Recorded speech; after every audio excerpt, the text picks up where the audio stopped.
Can we give her a round of applause, please? A round of applause. How many of you agree with me? That was a sonorous voice. Thank you very much. All right, once again, I welcome you all to the Lagos Teachers Conference Revolution 2.0. I must say it is truly inspiring and highly humbling to see a huge turnout of teachers so early in the morning for a conference. I mean, it shows that we are people of learning, we are people that like to grow. And for that, you all deserve some special accolades. Can you give yourself some accolades? Now, also very important, we need to recognize some special set of people that defied the distance this morning. And we have people that came out of Lagos. Do we have people from out of Lagos here? From outside Lagos? Can you see hands all over? Please, can we give them a special round of applause? They defied the distance, defied the weather, the rainfall. Please, a round of applause for them. Thank you very much. Thank you very much for coming. Now, the Lagos Teachers Conference is arguably the largest gathering of teachers and educators in the world. How many of you know that? And it's organized by Edu-Aid Global Initiative of Covenant Christian Center. I mean, last year we played host to over 5,000 teachers. And this year, attendance is expected to almost double. As you can see from the hall, and our hall is almost filled up, and we are moving people to our overflow. Now, because of this huge number of attendees, we have made available some facilities and services that we want to encourage you to patronize and utilize for your comfort and convenience all through the conference. Please take note of that. Now, first of all, it's important for you to take note that the conference is going to last approximately for 7 hours from between now till 3 p.m., because we have a lineup of 6 speakers. Now, there's going to be a break in between, a 30-minute break. And we want to ensure that as you move in and out of this auditorium, you are mindful of and you take special attention to your personal belongings, your phones, your bags, your gadgets, knowing that it's a public gathering. So please be mindful of your personal belongings, your phone, so that when you are moving out or coming in, everything is intact. Now, as regards moving out and coming in, you will realize that there are 3 main exits and entrances to this building. If you look to my right, you see 3 pairs of glass doors. Those doors are accessible for you to move out or move in. On my left, you can see 2 pairs of glass doors. They are also accessible. There's also a middle entrance there that you can exit or enter in from. Now, when you move out of this particular entrance and you want to access the restroom, because we've had questions from lots of people here about where the restroom is, so please listen to this. Now, if you exit from here, you make a turn forward and turn to your right. The restroom is located outside the auditorium at the back. So if you exit from here, just make a turn to your left and head down there. If you exit from here, make a turn to your right and head down there. If you exit from the middle entrance, make a turn to your left and head down there, at the back, outside. Now, we understand that because of the nature of attendees present here, there's definitely going to be queues at the restroom. We have made provisions for mobile toilets as well. So if you get to the restroom and you realize that there's a queue, the mobile toilets are positioned outside. Once you move outside of, when you get out from this sets of doors, the restroom, that's the mobile toilets now, they are positioned by the wall, just out there. When you see them, 5 sets of mobile toilets for male, another 5 sets for female. So you can access those facilities there as well. Now, we also have an exhibition stand. The exhibition stand is adjacent the toilets. So when you get out from the middle entrance, you see them already lined up. Some of you already patronized them. You have books, academic materials. You want to buy any of those people, they are there waiting for you. And then just behind the exhibition stand, you have a food court. I'm sure some people are already hungry this morning. You can visit the food court. You have all sorts there. And also during the break time, you can also visit the food court just out there behind the exhibition stand. Now we have a registration stand. The registration stand is also serving as our information desk. So if you misplace any item or material, or you find an item or material for anybody, you can go to the registration stand to ask or inquire or get your material back. Now we have a special stand for the speakers. The speaker stand is at the overflow because we have an overflow tent. As you can see, the hall is almost filled up. We have an overflow tent just out there, And that's where you can access the materials from any of the speakers. Most of them have stands, so once they come up and they mention a book, you can access that at their different stands. Now, we do hope that you have a lovely conference. Now, we understand that some people may not hear this announcement, so please tell your friend, tell your neighbor. But if you have any other question, you can see some of the ushers standing. They're in white. They are positioned at strategic places. You can ask any of them for directions, for any inquiry. So we look forward to an impactful conference and a lovely time. Round of applause about that. All right, so the conference is set to begin. How many of us are excited to be here? You are excited to be here? I mean, we have such a huge number of people here. Definitely it's going to be a time of impact, a time of learning, and a time of recalibration. How many of you, let's all say recalibration. Everybody say recalibration. Now, we also have a sub-theme. Who wants to tell us the sub-theme? There's something under. Some of you saw our adverts repetitively on social media. Readjust. Everybody say readjust. Re-engage. Shift. Everybody say shift. Everybody say readjust. Re-engage. And then tap your neighbor. Shift.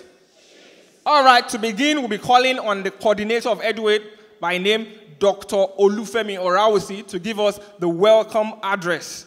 Can we have a round of applause for Dr. Olufemi Orawusi as he comes forward? A round of applause for my coordinator, please, as he comes forward. A round of applause, a round of applause. We're going to be doing lots of that today, so you can as well start practicing. Thank you very much. All right, thank you, Chris. All right, once again, good morning, everybody. Again, I want to most sincerely thank you from the bottom of my heart for coming today. You know, when you're in your house and it's raining and you look out the window and in your mind, you wonder, okay, am I going out today or not? Okay? But to see people early this morning. So for the people that came very, very early, for the people that you know, came outside of Lagos, a very special round of applause for them again, please. Okay, so again, it is my pleasure, and I'm most delighted to welcome you to the 2018 edition of the Lagos Teachers Conference. We've termed it the Recalibration, and you've just heard from him, it's a time to readjust, a time to re-engage, and a time to do what? Shift.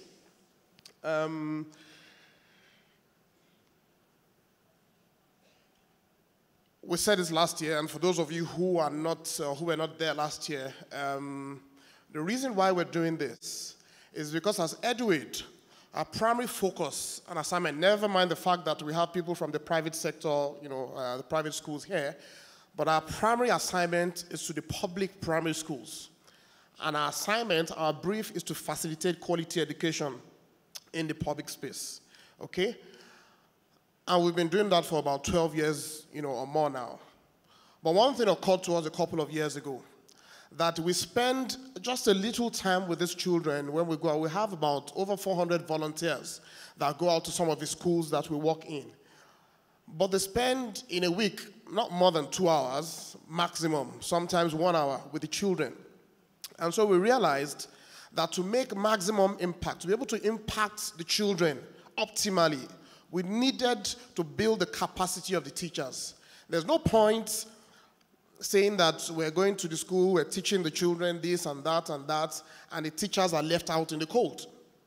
And in one of our evaluation visits and all that, we spoke to several people, the teachers and all that, but we came to that understanding based on our evaluation that it is important that the teachers in Nigeria are not left out in the cold, but that they are built up, not only to upskill them, but for them to also understand that they are one of the major or cardinal change agents in Nigeria. Believe me. Remember that back in the days, the teachers that we had were people who were revered as, you know, almost gods. Anything you had a problem with, you went to meet the teacher. Even when you had a problem or a challenge with something that wasn't academic, you would go and meet the teacher and say, teacher, sir, you know, we have this problem, and the teacher will explain, okay? But it's almost as if now we have relegated the teachers which is why we're saying that we need to do what? We need to readjust, we need to re-engage, and we need to shift. And when we're saying shifting, we're not just talking to you teachers. We're talking to the policymakers, we're talking to government, we're talking to the private sector, that it's high time. Look, our children cannot be better than the teachers that are producing them. They cannot be. And that's a fact. Okay? So that we need to understand in Nigeria that we need to shift, that we need to readjust and recalibrate. Talking about recalibration, I'm sure we all know. Just by driving a car, how many of you know that if you're driving a car and you leave the wheels without steering it, you're going to end up in a ditch? Okay? But even if it's a straight road, you're going to end up in a ditch, which is why when you drive, you gently do what? You steer the steering so that it stays right on course. Now, that's what we're doing, because we realize that in Nigeria, we're not where we ought to be, and we have moved, away from, and then, so what we're talking about is for us to realign our focus to ensure that if you want a tomorrow in Nigeria that we can all be proud of, it is important that we re-engage the teachers, we re-engage the policies that is driving our education in Nigeria, and to ensure that the people in authority, policymakers, the private sector, public sector, everybody understands. And so the reason we're having this today is to start or continue these conversations for people to understand that there must be a shift in the way we think, particularly as regards our education in Nigeria. Listen to me, guys. The crisis, and I use the word crisis with all sense of responsibility, that we find in Nigeria today, and whether it's the healthcare sector, the educational sector, security, what have you, is created by the present and past generations. How many agree? It wasn't created by angels, and it was we that created it by ourselves, okay? But guess what? This coming generation, these young ones, we need to be able to position them, okay, to be able to recreate and re-engineer the society. Now, who can best do that apart from teachers and parents? So essentially, what we're going to be hearing today is to cause a readjustment in our thinking, to cause a re-engagement, for us to step back, okay, take a step back and reevaluate what we are doing. Because of time, I'm just going to give one example and I'll close. Back in the days, in the 80s, if a medical student was sitting for an exam and you asked him the diagnostic tools, that means the tools that you would use to treat a person or something, and then the person mentioned X-ray, ultrasound scan, or maybe basic lab test. Now, that person will be forgiven if he didn't mention the highfalutin things, like the CT scans, the MRIs, the PET scans, the radiotherapies, and all those kind of things. That person will be forgiven in the 80s. But today, if a medical doctor or a medical student is sitting for that same exam and does not mention all those things, or is not even aware of all those things, that doctor is already obsolete before he even gets into the workforce. And so, when we come to the educational sector, I wonder why sometimes we're still using the methods of 1970 to teach the child of 2018. So we need to shift. We need to take a step back and reevaluate what we're doing. And that's the story of today. Believe me, guys, that's the story of today. But I'm also saying that to us teachers, because sometimes I say that, again, with all sense of responsibility, where we are today, if we wait for government, we will be there for a long time. Now, I agree that government is doing a lot, believe me, particularly in Lagos State. They're doing a lot. I mean, I see a lot of things around, and I know they're doing a lot. But you see, the rot is far bigger than what can be, done just in 1 year or 2 years, okay? So there needs to be a critical mass. That means various organizations, various individuals, various people, teachers, parents, we all have to gather. We all have to engage in this readjustment that we're talking about. And we need to understand that these children of today, we need to start teaching them differently. There's a man, Richard Gever, he's a British author and an educationist. And, he said at some point in time that it's important that we understand that some of these children we're talking about, when it comes to the digital world, they are much more savvy than us. How many people agree? that they totally look, they're intuitive. When computers started out, you can teach them, okay, this is how to put it on. But a 2-year-old child now, give the child a laptop or a pad, and you see them doing this, and the things that you don't need, the features that you don't even know exist on your phone. They are fiddling with it, and they're telling you, oh, no, mommy, this is how to do it. So guess what? They understand these things better than us when it comes to the digital world. What they might not understand is how to use the same thing, how to use these devices, how to use the social media, the internet, to make a change in Nigeria, how to re-engineer society through this medium. Look, in 15, 20 years, there is no human endeavor that will not involve IT, or some internet or computer device or so. There's none. So that if you do not get involved now, then it's almost game over. You'll be standing outside the window. So it's important for us to understand that these children have to be re-engaged so that we don't lose their interest. And I'm saying to us teachers and us parents today, as a roundup, that it's important that we start to teach our children differently. I had some slides, but because of the screens, you might not be able to see them. But one of the things I wanted to talk about, so about 3-4 years ago, I took my mom to the hospital, and as we were waiting to see the doctor, there were several people there. There was an older gentleman. He was probably in his 70s, 74, 5, thereabouts. So because I was supposed to be at work, but I took my mom to the hospital, so I was sending mails on my phone and, doing some work and all that. And he said, young man, just like my children, you people are always doing choo-choo on the phone. That, you're always playing games, doing stuff. That why can't you go and find out how this phone was made? That everybody will just be playing games, sending messages, social media. That do you even know how this phone works? I was stunned. I couldn't talk for. So I said, sir, I totally understand what you're saying, but I'm actually working because I'm supposed to be at work. I said, well, yes, I understand, but, I'm sure you understand what I'm saying. Because my children. And I'm saying, can we begin to re-engage? Listen. Yes, we teach children, well, maybe not everybody, and I understand here that some schools have gone ahead of others, okay? But generally speaking, yes, we teach our children music, we teach them computer. But guess what? Can we begin to bring computers into the classroom and break it down and let these children fiddle with it? If you go to Asia, that's how they learned.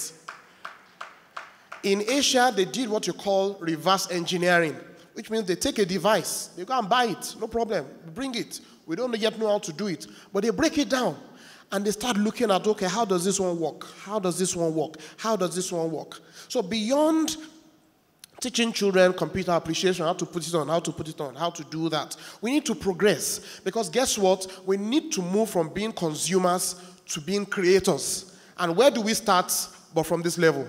So my charge to you as a roundup today, okay, is that we need to start teaching these children differently. That they need to understand that they can be creators instead of consumers.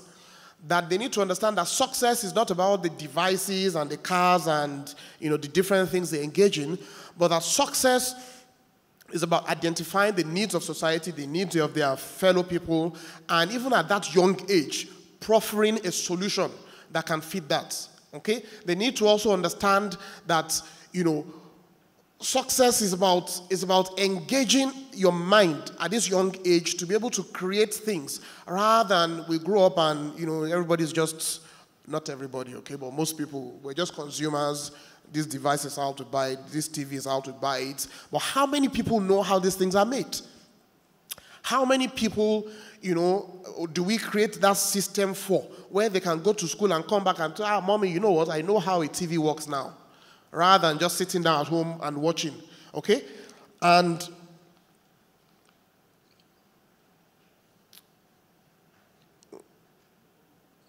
in terms of social media, again now, there's a speaker today that will be talking about depression, suicides, and all that.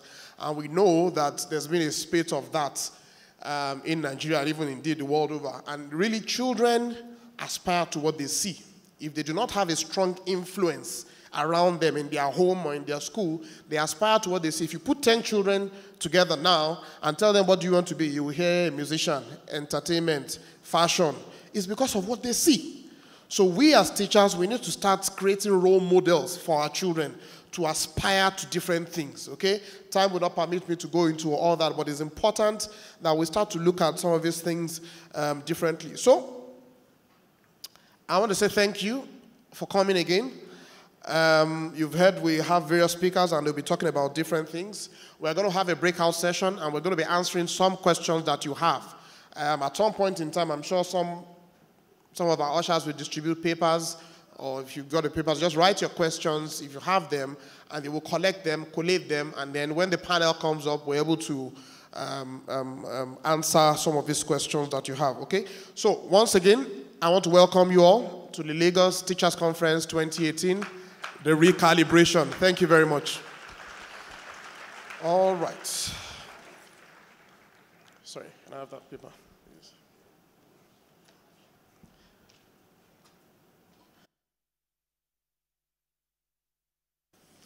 Okay, so our first speaker, without wasting too much time, we're going to bring our first speaker up. So our first speaker is Barrister Taiwo Akinlami. A round of applause. He's a legal practitioner and a solicitor of the Supreme Court of Nigeria. He's a pioneer in Nigeria of family strengthening and child protection education. And he is a founder and principal of I Protect Academy. He's the author of several books. He's a child and youth trainer to several UN agencies, British Council, USAID, and other leading national and international organizations on child protection and related matters. He's the principal of Taiwo Akinlami Academy for Legal Enlightenment and Social Development, LEAD. He's of course married happily to an adorable, beautiful, amiable, and supportive wife, Oluwafunmilayo, and they live in Lagos. He'll be speaking on the topic, child abuse and molestation, teachers' roles in ensuring safety and security in our schools. Please make welcome with a round of applause, Barrister Taiwo Akinlami.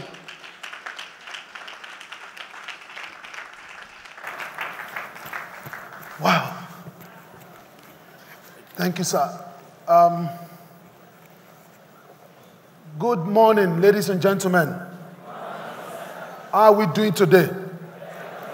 Sure, we're fine. Well, I made a promise to Dr. Rausi, which I also want to make publicly, that I will keep to time. I told him, I said, Doctor, I will surprise you.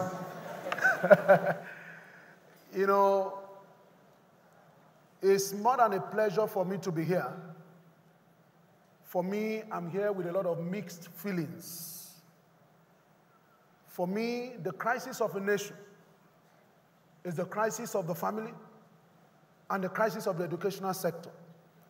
If we can get it right at the level of the family, and we can get it right at the level of education, then we're on our way to an eternal revolution.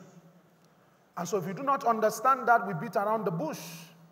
Everyone who troubles our nation today, everybody who blesses our nation today, comes from a family and went to one school or the other, or did not have the opportunity of going.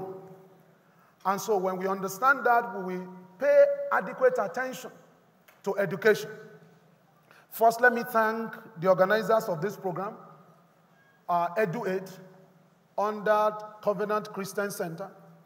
If this is not a mission to society, so what do we call it? This is a mission to society. And I think if they do not organize this program, we will not be here. As the MC was reading out everything that has been put in place to ensure that we have a great day, I leaned over to Dr. Rausi. I said, this is organization. Ladies and gentlemen, I want you to put your hands together for the organizers of this program. Thank you. Secondly, I want to thank you for coming. If the organizers have put all of this together and nobody showed up this morning, then what are we going to be doing? You defied the rain. By the time I got here this morning at about 8 o'clock, this hall was half full. Despite the rain, people were trooping into this place. Who said we do not have passionate teachers? Who said we do not have teachers that are interested in the future of our children? Your presence here today is a proof to the fact that you are committed. It's a proof to the fact that you are interested in the future of this country and in the future of the children that you are teaching. I salute you, teachers. As I speak to you, I'm moved to tears because we have so much hardworking people under a system that has perfected the art of disabling its best. You guys go through a lot. I was speaking, one of the speakers said, been to a school where the principal of the school was asked to kneel down before the assembly. We see those things. Despite all odds, you continue doing this work. Despite all odds, you keep keeping on. I salute you. And I want to tell you, your reward is not in heaven, it's here. It's here. This nation is going to rise. And one day we reward you for your labor. I'm here with some of my colleagues. Some of them are out there manning our stand. We have a stand on that side of the building. Is that not so? That's the speaker's stand. I need you to visit our stand. Because by the time I will have finished speaking to you, if I were a laptop, I would not have booted. Not to talk of putting the password. I wouldn't have said anything in 45 minutes. I'm just going to try to introduce the topic. Then you have to continue learning, because the benefit of learning, the process of learning, is that you get what we call introduction, and it is called immersion. After you have been immersed in the water, it is now your responsibility to remain wet or come out of the water. And what I want to tell you today, you have to remain wet for you to be relevant. Because this is the 21st century. In the 21st century, you've lost your right to be ignorant. It is called the digital age. If you want to learn how to cook okra, many years ago, you are in a place and you are stranded. And you say, how do you cook okra? You want to call your mother. And by the time you are trying to call your mother, you don't have a phone. Your mother does not have a land phone. You are stranded. But today, if you want to learn how to cook okra soup, just bring out your phone, put it on Google. Google will show you up to 27 feet on how to cook okra soup. And so I tell you, you have lost your right to be ignorant. If you are ignorant today, particularly in the teaching sector, as a matter, you are an anathema. As a matter of fact. So I'm here with my colleagues.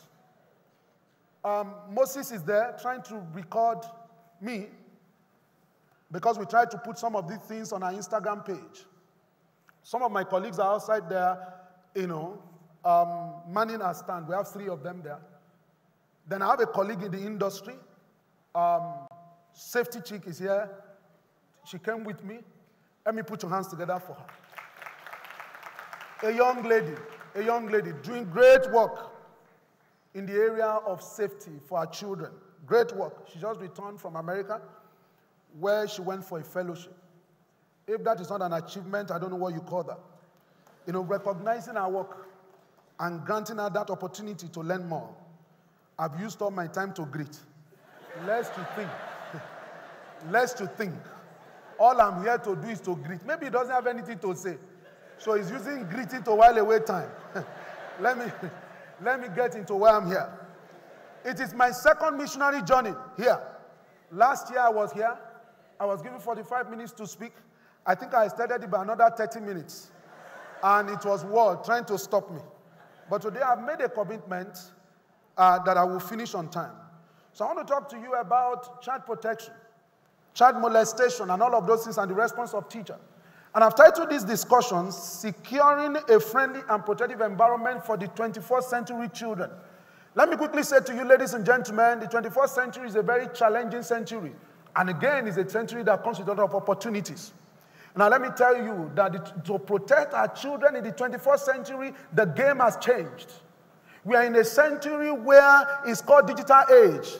Dr. House was speaking that if you give a phone to a 2-year-old, he or she knows where to go. It is true, because this digital age, by the socialization of the child, the socialization is digital. The 21st century started January 1, 2000. This century is called the information age. It's called the digital age. And if it started in January 1, the year 2000, it means every child today was born into digital age, because a child is anybody below 18 years old. So if you have a child who is 18 years today, that child was born into digital age. Digital age comes with a lot of opportunities. Again, comes with a lot of threats. Now you see, when you give a machine to a people who do not have the right value system to sustain it, you give them a weapon of mass destruction. Value is critical to sustain machine. The reason why you don't drink and drive and why you don't have an accident is because you have a value system that tells you it's not right to drink and drive. But I tell you, when that value system is not there, that same vehicle that they used to rush people to the hospital to save their life becomes an instrument by which you destroy people. That same gun that police officers are supposed to use to defend the citizen becomes the same weapon by which you kill them. So it is not about car. It is not about the internet. It is not about all of those things. It's about the value system of the individuals driving them. The 21st century is challenging, friends. This is a century where we are not being told a man can marry a man. This is a century where we are not being told a woman can marry a woman.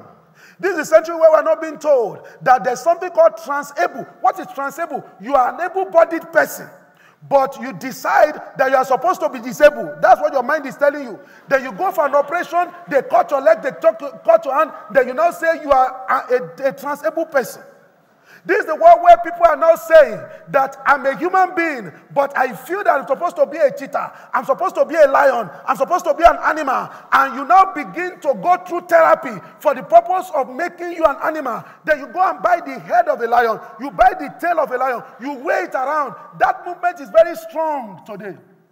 This is the world in the 21st century now, when we are now saying that, as a matter of fact, that in this century now, you can now be a man and marry a child. There's a strong movement now saying pedophilia is not a problem. It's something we should get used to. Today, when you talk about pornography, pornography is no more about a man sleeping with a man, a woman sleeping with a woman, or a man sleeping with a man.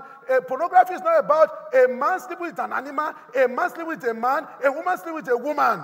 That is pornography now. Pornography is not the music we play for our children. What is pornography? Anything that unusually arouses the sexual sensibilities of a human being. That is pornography. When you go to the studio, you record songs like Chop Banana to Go Yo, Chop Banana to Go Yo. You record them for children. When you go to the store, you say, Eledumare, bless you with body, oh baby, oh. Starboy, we bless you with money, oh omoge, oh ya gbefun lotun, oh ya shoko shoko. Oh, yeah, shoko, baby. Listen.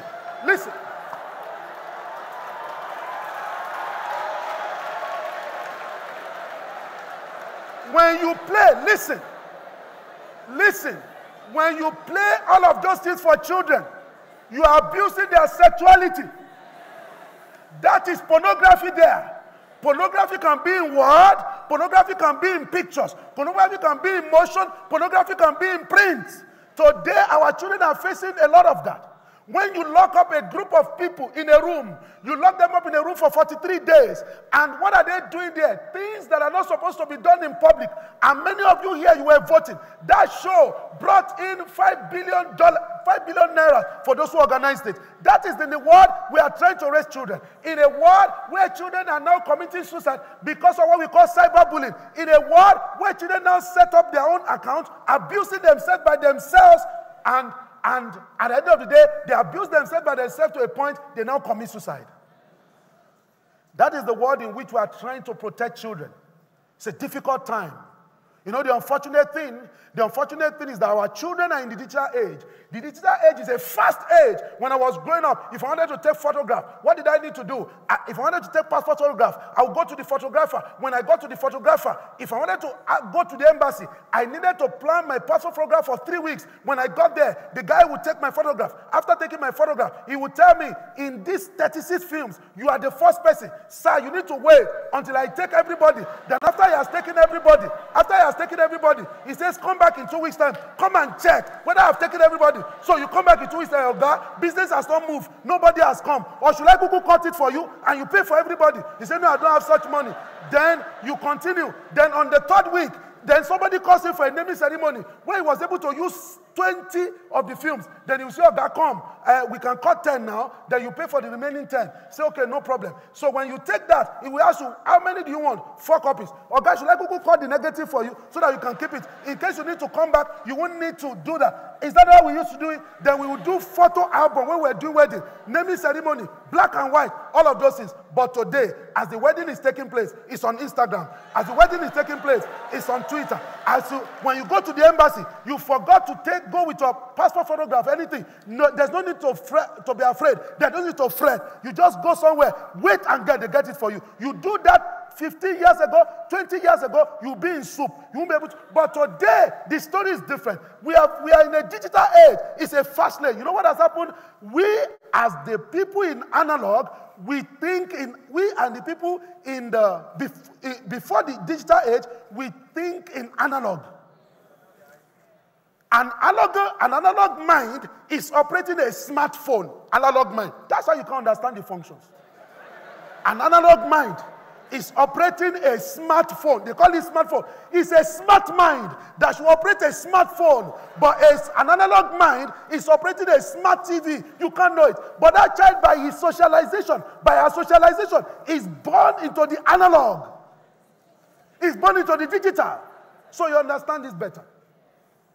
So what is going on is that we as adults of today who want to protect children, we remain in the analog.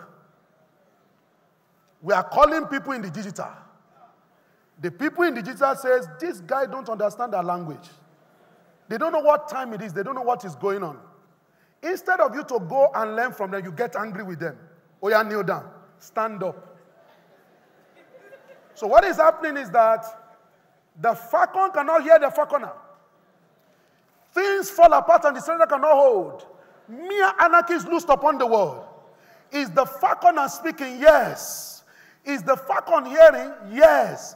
But the problem is that all the things you are saying is a cacophony of confusion to the analog, to the digital, because you have remained in your analog, instructing digital.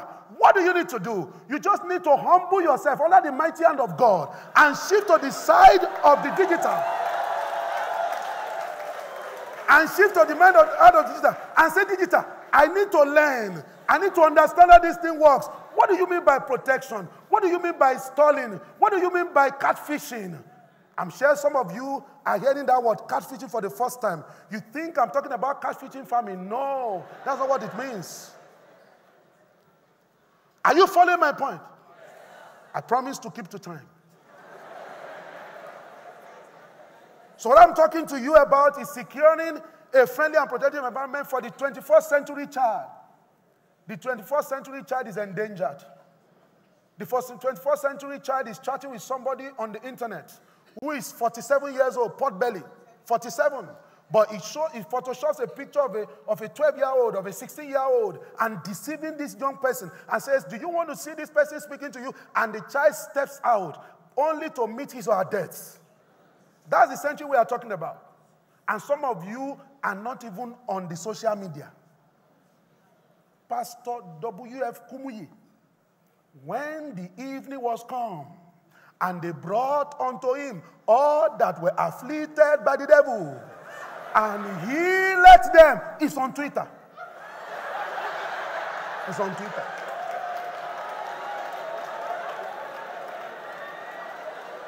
You are bigger than the biggest.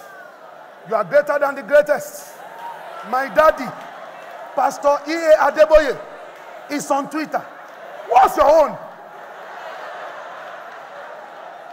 Our pastor here, the pastor of Covenant Christian Center, posts almost every day.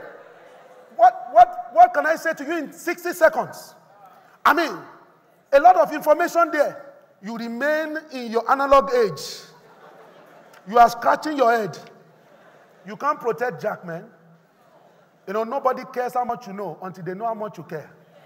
And no child cares in the 21st century until they know that you're able to come to their level and understand what they are going through.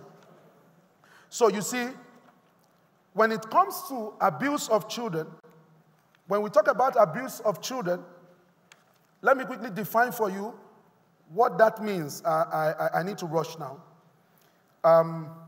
In a report, let me read this to you. Let me leave all those things. So, in a report, the immediate past executive director of UNICEF, Anthony Lake, reveals the far-reaching impact of abuse on children and the world around them. Violence and trauma do more than harm individuals, individual children. They undermine the strength of society. Violence against children undermines the strength of society. So let me define abuse for you. This is from Encounter Dictionary. Abuse means to make somebody less human. To make somebody less human by taking away his or her individuality, the creative and interesting aspect of his or her personality, or his or her compassion and sensitivity towards others. That is, when you abuse a child, you kill the child. It's a living dead. Time will fail me to expand on this. So what is the trend today that we are dealing with? In 2014, the latest report on violence against children was launched. It was a report of the federal government of Nigeria and a couple of other organizations, UNICEF and Center for Disease Control in the US. And the report found that there's a high prevalence of violence against children in Nigeria. Before age 18, approximately 6 out of every 10 children experience one form of violence or the other. 1 in 2 children experience physical violence. 1 in 4 girls and 1 in 10 boys experience sexual violence. You talk about what you call good touch, bad touch. I've told people, stop talking to people about good touch, bad touch. What is good touch, bad touch? So if in the name of good touch, bad touch now, I can just be touching a child every day. I say I'm not touching her private part, I'm not touching her private part, I'm touching her head. Every part of the child is private. And time will fail me to illustrate that. Time will fail me to illustrate that. Every part of the child is private. If you touch my head and I tell you I'm sexually aroused, you can tell me that when you were touching me, I didn't say anything. That's why you thought I enjoyed it. But if you touch the head of a child and the child is aroused and you say the child did not reject it, the child does not have consent. So you can't say the child. So what do we talk about? We talk about necessary touch, unnecessary touch. You've been on long vacation. Your children resume. You can hug them. You are the secondary caregiver. You can hug them. But when that hugging becomes every day, and you are a male teacher who is in the habit of hugging girls that are balaga. Omototi balaga. Children that are fully formed. You are in the habit of saying, welcome. We missed you. You need to, that's sexual, it's called unnecessary touch. 1 in 6 girls and 1 in 5 boys experience emotional violence. The majority of children who experience physical and sexual violence experience it in multiple times, multiple levels. Where is the location? And now I want to focus on the second to the last slide. It said 15.1% of girls and 24.8% of boys first experienced sexual violence was at school. At school. That is why we are talking about the role of teacher. Incidents are most likely take place in the afternoon. Response of children to abuse. What is their response? Children are not disclosing violence and they are not seeking or receiving services. Why? Because they believe they will not be believed. That's very sad. And look, you said there are so many people reporting abuse. Let me tell you something.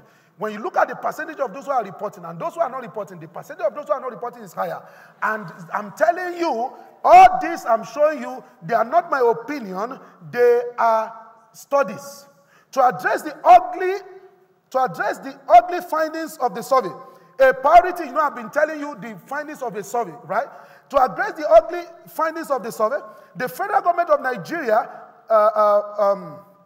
okay, these are the state level. At federal government level, the federal government declared, did what we call priority of actions. Priority actions. What should be our priority in view of these things that we have found concerning the abuse of our children? So in the year 2016 was declared the year to end violence against children. And what is the leading priority? The leading priority is that it is no more fashionable for anybody to work with children without knowledge of child protection. They discovered, the report found that those who abuse children are not necessarily wicked. Those who abuse children are not necessarily ungrateful. Those who abuse children are not necessarily violent. Those who abuse children most of the time don't know what to do. They do not have the right knowledge. Gone are those days where you use native intelligence to protect children. It doesn't work anymore. The world has moved beyond native intelligence. You need to understand what constitutes abuse before you can prevent it. And so the Lagos State government went further on February 24, 2016. The Lagos State government launched priority of actions against violence in Lagos State to adopt for the Lagos State government the survey that was done at the federal level. But the Lagos State government did not stop there. December 16, 2016, His Excellency Mr. Kuwime Ambode signed into law an executive order. This executive order is called the Lagos State Safeguarding and Child Protection Program, which gives the force of law to child protection policy referred to in the immediate slide. Now, what did this law say? What did this executive order say? Now, let me say to you, the executive order is in pursuant to the Child Rights Law of Lagos State, promulgated in 2007. So the law gave the governor the force, the authority to promulgate that law. I'm not talking about constitutional authority in your state. I'm just talking about the Lagos State government authority. That it shall be mandatory. It shall be mandatory. It shall be what? Mandatory. Maybe we should call it the way we call it. It shall be mandatory for all Lagos State child-focused institutions, school, health facilities, orphanages, and recreation centers to adopt a child protection policy which ensures that the rights of children are safeguarded. Now, what the government is saying today, that it is no more fashionable. As a matter of fact, it's now illegal for you to run a school or a child-focused organization, be it a religious organization, be it a recreation center, be it a hospital, without a child protection system, a system that is codified into a policy that everybody can follow. So if you are here and you don't have a child protection policy in your school, you are in the old school. If you are here, you don't have a child protection policy, you know the way it works? When government makes a law, government does not come and arrest you, because a lot of times they don't even have all the capacity to arrest you. They wait for the day you make a mistake. The day something goes on in your school, that's the day they show up. Where's your child protection policy? You say you don't have. That's where problems start from. You know the way government works a lot of times. It's like when you are in Lagos and last man officer is asking, a road that you know before, you wish to be a dual road, has been converted into one way. So they will turn the signboard in a way that you won't easily see it. So when you drive into the way, they will come and meet you, bros, this way is one way. You say, no, I didn't know. We are sorry. Are you a first offender? You say, yes, I'm a first offender. Oh, yeah, follow us to our office to come and sign letter of apology. When I was Johnny, just come to Lagos. I followed them to their office. What happened? They deflated my tire, gave me a fine. But today I say, bros, I don't know. Take it easy with me. I'm a stranger. That is why that the Lagos State government has not come to knock your door does not mean the law is not there, resting and waiting for whom it will prosper or whom it will devour. Depending on your disposition towards it. It is a dangerous thing to run a school in the 21st century without a child protection system in place. How much can we say here? All that we're going to say is appetizer. It is a system that protects children. What are we doing here? What we are doing here is awareness. Awareness is very strong. It's inferior to skill acquisition. And so please, let me quickly tell you, you have a commitment. What Edu-Aid is doing today is to create the awareness for you to understand that you have a role to play in the protecting of our children. So you find out again that before this executive order of Lagos State government, you find that under Governor Raji Fashola, there was something created called the Mandatory Reporting and Sexual Offenders Diary. Now, that was an executive order which was promulgated in 2014, and that executive order is still so much in force. Do you know in Lagos State today, it's now an offense for you to be aware that a child is being abused and not to report. If you are aware that a child is being abused and you do not report, when you are arrested, what happens is that you are prosecuted. If you are found guilty, you go to 2 years imprisonment. That is the law in Lagos State today. So which means once you hear that a child is abused and you become endangered, Once you hear, you become endangered, because if you don't speak up, the day the matter finally comes to the fore, and the child is saying, I told my teacher, I told this person, I told that person, they are going to come for you. And you know what the Lagos State government has done? Lagos State government now says that what you can do is that you can report under anonymity. Your identity will be protected if you report the case of a child being abused. So you have no excuse.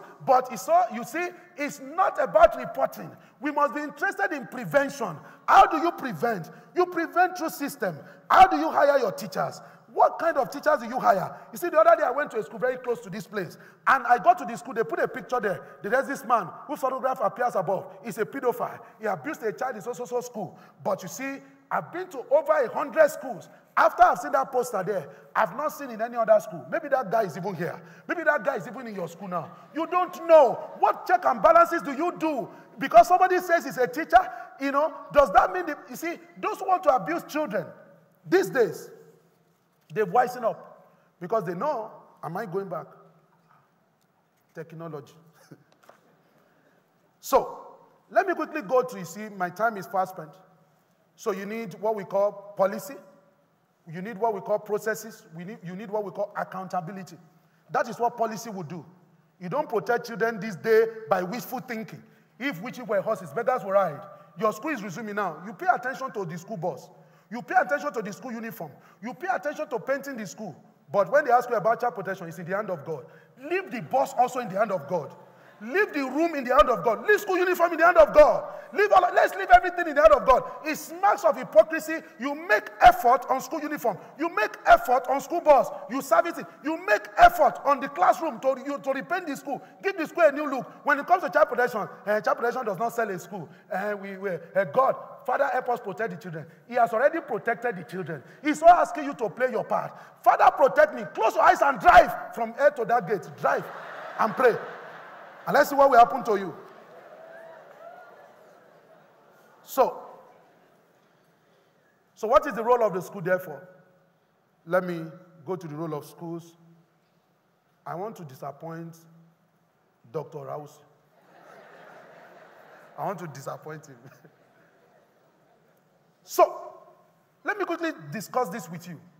Who is an abuser? There are 3 categories of abusers, I must tell you.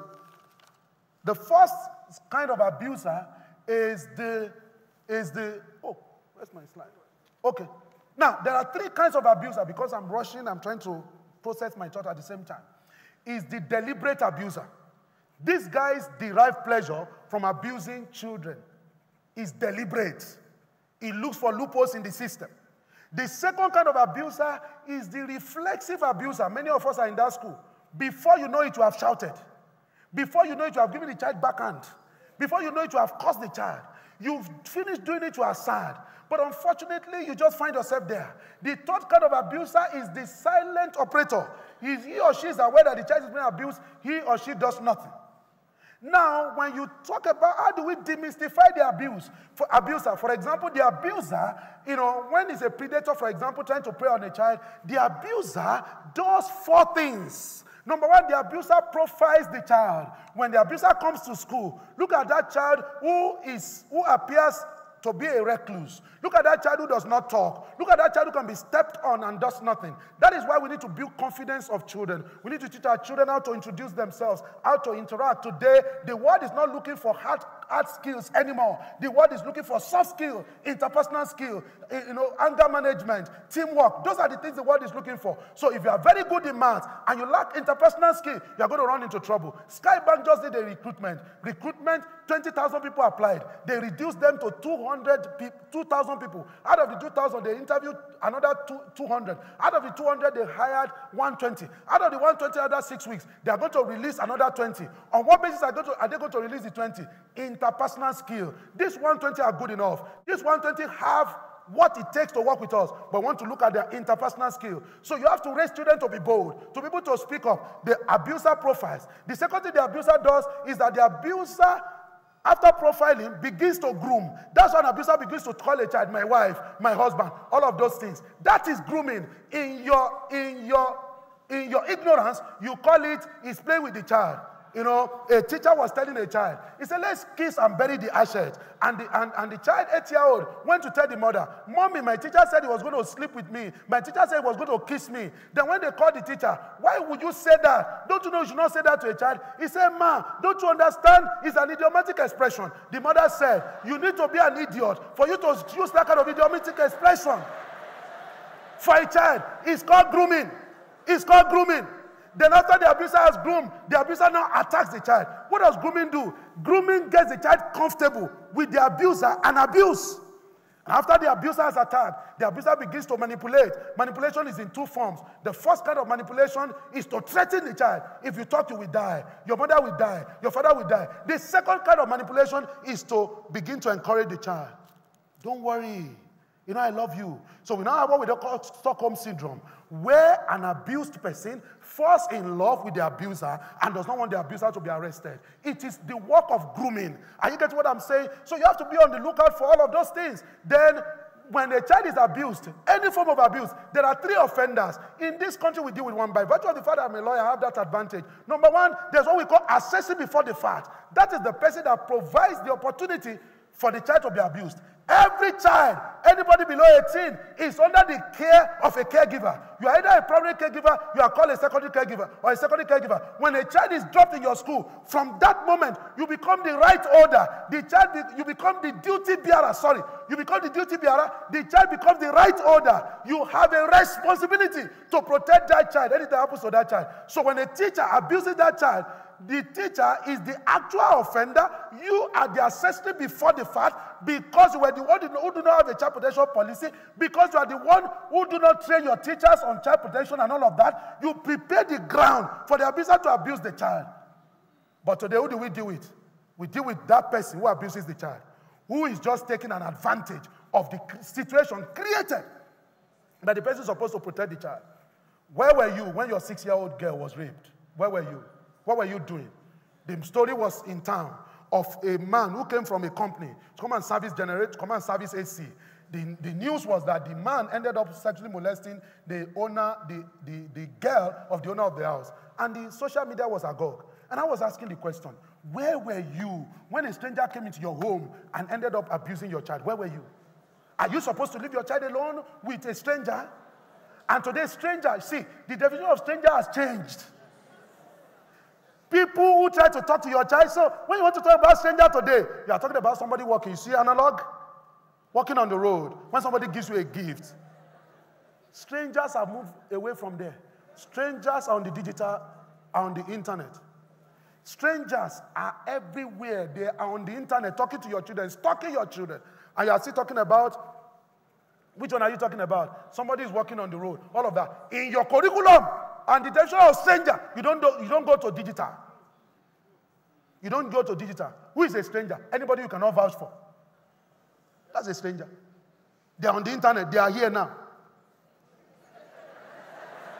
You are meeting somebody here for the first time. You say, bros, please help me keep my phone at the charger and they help me look at.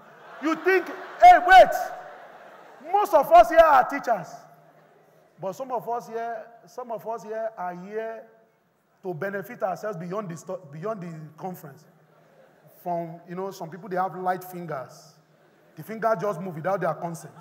That's how they call them, people with light fingers. So, then you have assessing after the fact. The person is aware that the child is being abused and does nothing. Now, is it possible to run an abuse-free school? Yes, very possible. It says, now this is what UN report says. It says against children. It says abuses against children is never justifiable, nor is it inevitable. It is, if its underlying causes are identified and addressed, violence against children is entirely preventable. It's what? Preventable. So there's no such thing as what you call child vulnerability. What you call child vulnerability is simply adulting responsibility. Look at this beautiful, we're having this program. Let's remove all the doors. Let's remove all the security. Let's open up this place and begin to pray that God will protect this place before tomorrow. Then God will show you is the one who created the wisdom for security. That's why he did not create man. He didn't put man on the road, he put him in the garden. A secured place. That's why you will know. But what do? You begin to pray. Our children are vulnerable. There are 18 categories of orphan and vulnerable children. OVC. All the 18 and human creation. No child in Nigeria is an underprivileged child. Because when you talk about underprivileged, you are saying all the rights have been met. So what have not been met are privileges. Public schools are available for everybody. So some people now choose not to go to public school. They now pay more money to go to private school. Is that what is happening? So these children you call that privilege, they are denied. What are they denied of? Education. What are they denied of? Shelter. What are they denied of? Food. What are they denied of? Health. Don't manage your guilt by calling them underprivileged. God did not create anybody as underprivileged. Gandhi said, God created enough for everybody's need, not for everybody's greed. Everywhere you see suffering is because somebody, a human being, has cornered what is meant for the people. How do you become rich just because you are a government functionary? How do you just become rich because you are a local government chairman? That is poor thinking. You are just numero uno, first among equal. You are just holding all of those things you are holding them in trust for those people. You are not supposed to be richer. The other day, I saw the Prime Minister, was it the Prime Minister of Austria, riding bicycle to work. He's been doing that he's been elected into office since how many years now? 54-year-old man riding his bicycle to work. So, we don't have underprivileged children. Stop calling them that. We have the denied, the abused, the wretched of the earth, the children of the hewers of wood and drawers of water, the children of the Ipoloi, the people that have been abandoned, the people that have been rusticated to the backside of life just because of the mistake or the latitude of the place where they are born. That's what we are dealing with. And it's important we understand that our children can be protected. So what is the role of the school therefore as I begin to round up? Say a good speaker rounds up like 3 times, but this is rounding up. Since children spend a significant amount of their childhood in school, it is for this reason, if no other, that the schools should be warm, caring, nurturing places where students feel supported. They feel what? And protected. Indeed, research has shown us that when children feel connected to school, they have better behavioral and learning outcomes. School must be warm, caring and nurturing place. Is yours a warm and caring and nurturing place? Where children, how do you know whether it is warm, caring, and nurturing? Children will feel supported. Then they will feel protected. Indeed, research has now shown that helping children in school, helping them to have good behavior and good grades does not come from caning, does not come from shouting, does not come from beating, does not come from emotional abuse. There are 4 kinds of abuse children can be exposed to. Physical abuse, sexual abuse, neglect, and emotional abuse. But this woman, Eleanor King, who is a consultant to UNICEF from the Caribbean, said research has now shown that when schools are warm, caring, and nurturing places, children automatically feel supported. They feel protected. And when they feel supported and they feel protected, they now have better behavioral and learning outcome. You need to change your curriculum of discipline. Discipline does not mean caning. Discipline does not mean beating. Discipline comes from the Latin word disciplinare, which is to teach, not to beat. And how do you teach? You teach by example. That's why Abraham Lincoln says, how do you train a child the way he should go? You will go there first and come back and take the child with you. That is how to train a child the way he should go. Not by yelling, not by beating, not by shouting. You say the reason why children don't like me is because I'm a disciplinarian. No, children love disciplinarians. Children love disciplines. What children do not love are terrorists. Maybe we need to check you, what you are doing to the children.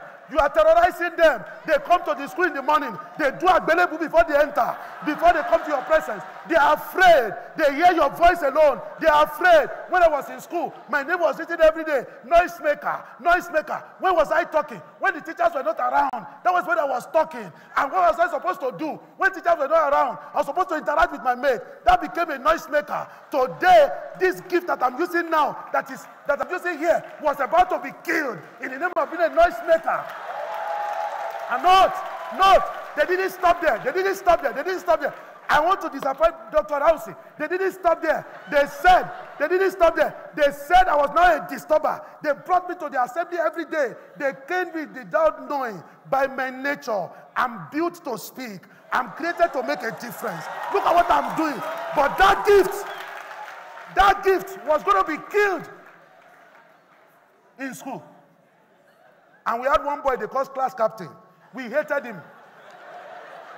We wished that he did not come to school the next day. We wished him dead. They pitched us against him. They pitched him against us. How can somebody be in our class? We know he's the one writing our name. We didn't like him.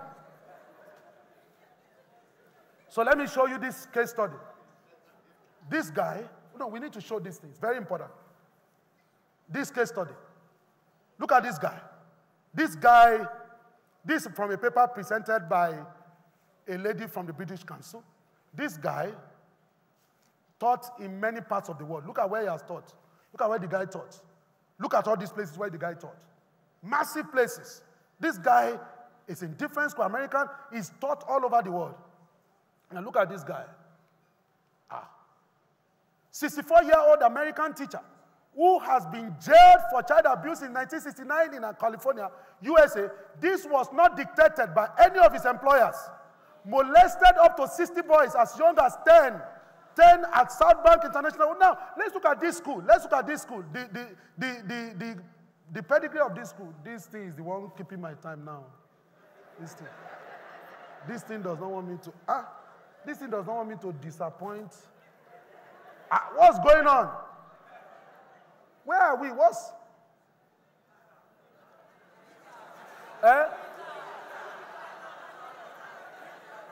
Oh. So look at this guy. Look at the school where this guy is teaching.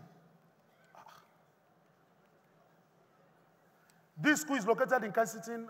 The school has 758 pupils and charges fee of $25,000. That's what the school charges. Now, so that guy did that successfully in a school. So these are critical questions.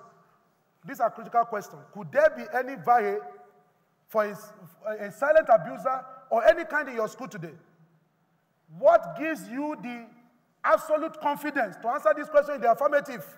What have you put in place to prevent this kind of people from coming to your school? How could a man like Habare have been stopped from coming to your school? What professional practices have we instituted to provide 100% protection for our children? You don't go to a school and ask, are our children safe? No, that's the wrong question. The question is, what measures have you put in place to ensure that children are safe? What measures have you put in place in your government school? What government measures have you put in place in your private schools? So this is the wish of the child. I think, finally, I wish I feel safe and supported by my school and teachers. I wish my teachers would stop making facial expression when he or she thinks I don't get things right and speak up. I wish I take time and space to play in schools. The way some schools are built today, they are not schools, they are zoos. I wish my teachers does not judge me or take sides in the name of discipline. I wish my teacher's school addresses what is wrong and not who is wrong. I wish I'm not bullied by other children and I seem helpless. I wish my teachers say the truth about me always. Some teachers can lie on children. I wish I'm loved and celebrated. So let me stop.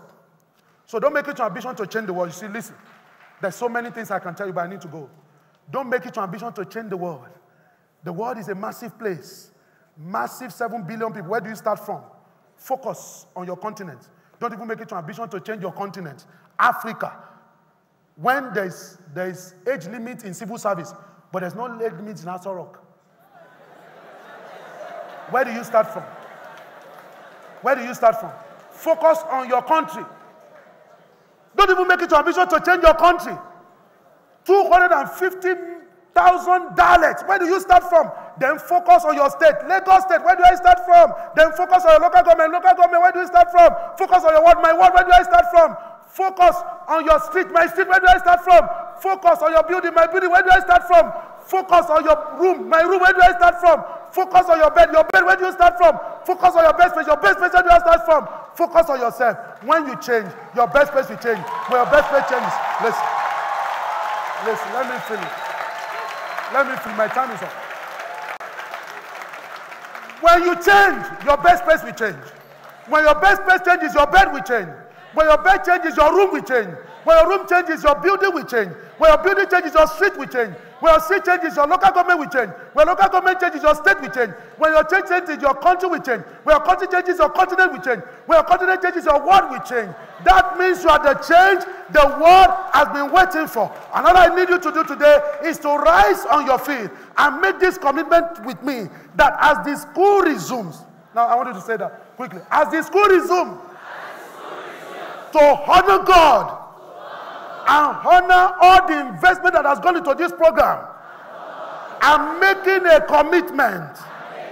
I, Taiwo Akinlami, am making a commitment that no child will be abused under my watch. I will find what to do. If I do not know what to do, I will find who to call. If I do not know who to call, I will find someone that will show me who to call. As from today, Saturday, August 25th, 2018, I make a commitment before God and everybody here and those watching us online that I will never be part of a child's problem. I will always be part of the child's protection to ensure that the child is protected under my watch. So help me God. Put your hands together for yourself. Please be seated. We came with some of our products. Time will fail me to talk about them. We are on that side of the hall. When we are on break, you need to pick up these things. We have different programs that you can register for when you go there. We have a master class coming up October. You can register for that. You just tell them you want to register. Ladies and gentlemen, you need to keep yourself in the water after this immersion to ensure that you are wet. And this commitment that we have made can only become a reality by virtue of investment of time and resources. Because if witches were horses, beggars will ride. The last time I checked, witches were not horses. That's why beggars are not riding. God bless you. Have a wonderful day.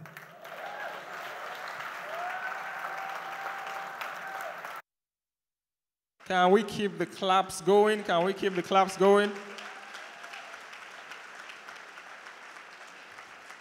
Thank you very much, sir, for such an inspiring speech.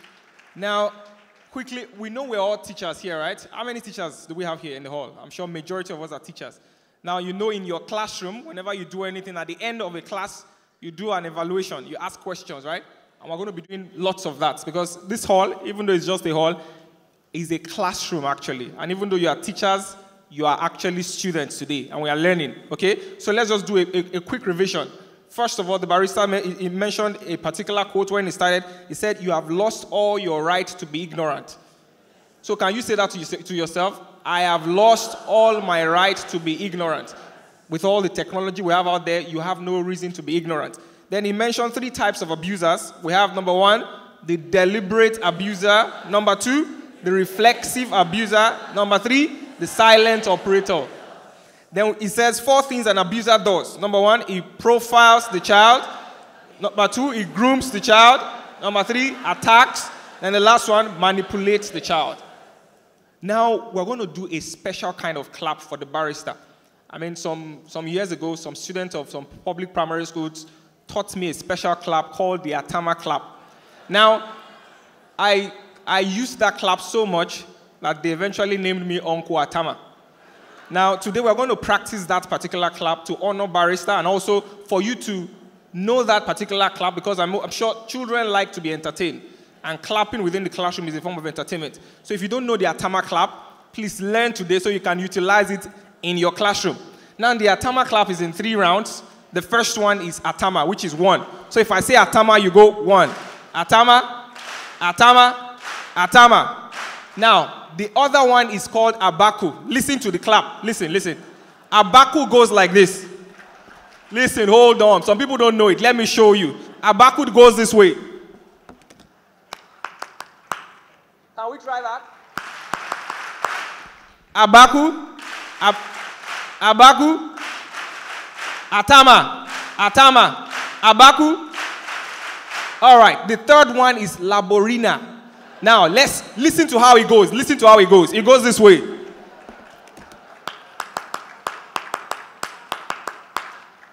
Did we get that? 3 times. Ah, you are very lovely students here. So let's start. Let's practice. Hold on, hold on. Let's practice Laborina now. Laborina. Again. Atama. Atama. Atama. Abaku. Abaku. Laborina. So let's go all the way now from Atama to Laborina. Let's go all the way, and this is to honor our barrister for such a lovely presentation. We'll go all the way to Laborina. Let's start. Atama, Atama, Atama, Atama, Atama, Abaku, Abaku, Abaku, Laborina, Laborina. Thank you very much for being lovely students. Now, our second speaker is not new to the Lagos Teachers Conference. Now, if you have questions, like our coordinator rightly mentioned earlier on, questions for the barrister, we're going to have a Q&A session after the first 3 speakers. So you can tear a sheet of paper and begin to write your questions. We're going to sort them. Right now, we're moving straight into the second speaker. Our second speaker is not new to the Lagos Teachers Conference. She was here last year, and I'm sure you learned quite a number of things from her. It's another learning time, and I'm sure you're going to have fun. Now, let's welcome Miss Maureen. Now, let's hear what we have to say about her. Miss Maureen is the head consultant of Chinasa Limited, a firm whose primary concern is to raise the quality of teaching through trainings and seminars for teachers. She's engaged in a self-driven research in educational psychology. She's the convener of the Teachers Forum, currently held in 2 cities in Nigeria. This is a platform that exposes teachers to industry best practices, and it is held annually. Maureen has worked with teenagers and children since 2001 and presently works as a consultant with UNESCO. She will be speaking on the topic, 21st Century Soft Skills for Teachers. With a Lagos Teachers welcome, let's welcome Miss Maureen Awulono. A round of applause now, not Atama, a round of applause for her as she comes off stage. Let's give her a round of applause, please. Thank you very much. Good morning, everybody. It's a beautiful time to be in education. As a matter of fact, if you're not in education, I don't know where you ought to be. I tell people all over, if you're not involved in building the future, you don't have a place in the future. And that is why being a teacher is the best thing you can ever be. So give yourselves a round of applause, please. I also want to say a very big thank you to Edu-Aid.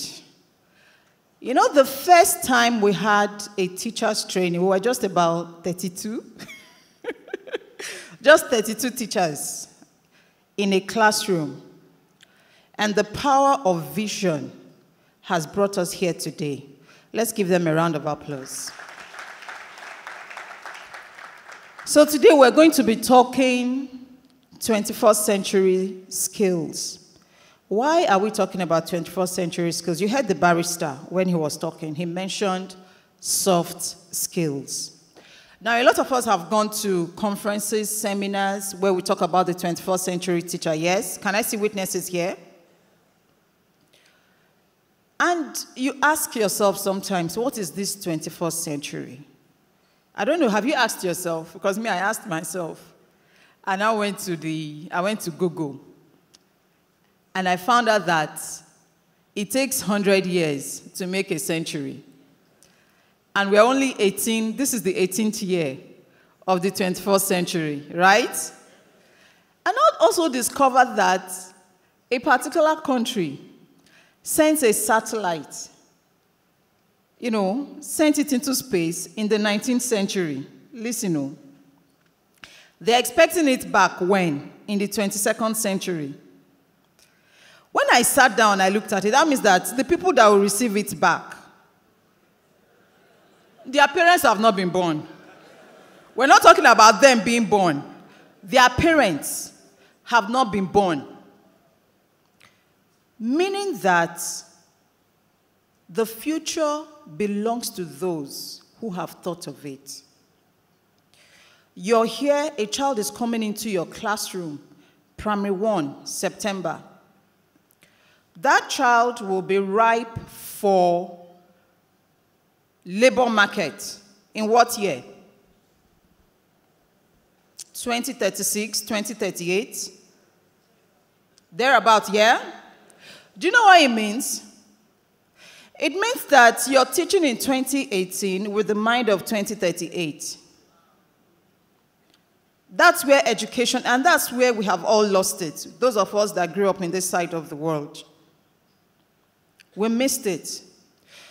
Imagine you bring people who are 100 years old, somebody from Nigeria, somebody from America, Canada, and you sit them down.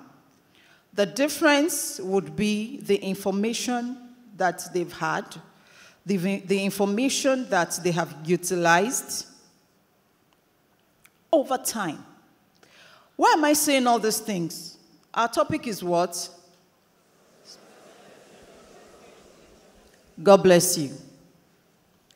Every sector of life has moved on, except us. Unfortunately, we are the ones who prepare the doctors, who prepare the lawyers, who prepare all of them. And if we're really doing the things that we ought to be doing as teachers, I always say this, students should want to be teachers. But because we're not doing the things that we ought to do as teachers, imagine Bill Gates sitting in a classroom and the teacher was talking, and the guy looked at the teacher and said, look, this teacher is wasting my time, I better get out.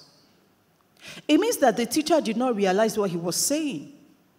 Because ordinarily, teachers are supposed to be inventors. Because the principle on which everything is built, you teach. So why are we left out? Because we have not moved on. Even football has moved on. Anybody who knows me knows I love football. And so in these days, people are buying players because of chances created, not that he scored. Meaning that there are other things other than he can kick the ball, he can catch the ball. Today we're talking about goalkeepers, and we're talking ball distribution for a goalkeeper. For a goalkeeper, is it number 10? He doesn't, no, I want us to understand where we are. Things have moved on, life has moved on, and we teachers, we need to move on. Barrister was talking about Skybank interview, how 20,000 people came, and all of a sudden it's been, how many people now? 120 out of 20,000. If you're a teacher here and you hear such stories, you should bow your head in shame. Why? It means that you did not prepare them well. It means that those children pass through education without knowing what they would meet.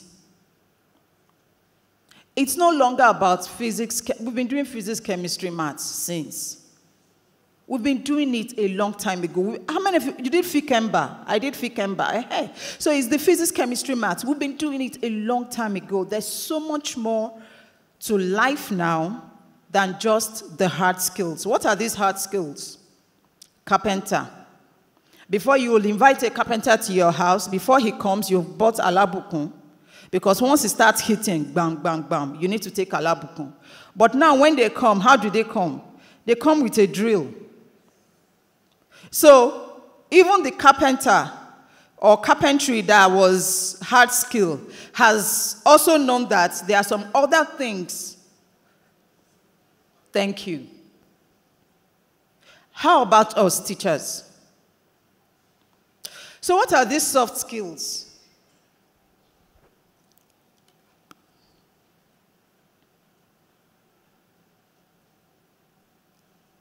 Soft skills are those innate gifts. Those, how do I put it now? Those things that you do. Those talents, those skills that just makes things better for you. For example, we talk about communication. Communication is a skill, right? Is it a hard skill or a soft skill? Why? So tell me, as teachers, what do you do apart from communication? As teachers, do we do any other thing apart from communication? As teachers, do we do any other thing apart from communication? What do you do apart from communication? Everything you do is communication. Even your homework is communication. Your homework, you can use it as feed forward or feedback. True or false? It's communication. When you mark the script, it's communication. Right? When you talk and the children tell you what you have said, it's communication, right? So communication is that skill that once you work on it, everything will be fine. But that definition actually goes to soft skills. Soft skills are those things that when you work on them, every other thing will be fine. I can't see well. Okay, I'll just use my phone.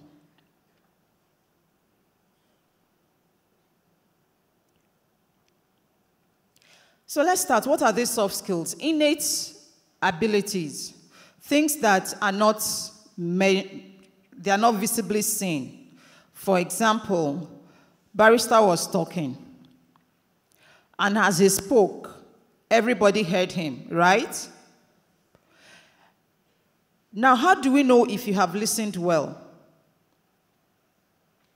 That is what Mr. Peace did when he came. He quickly did a recap of what you have listened to, and then you were able to give him feedback.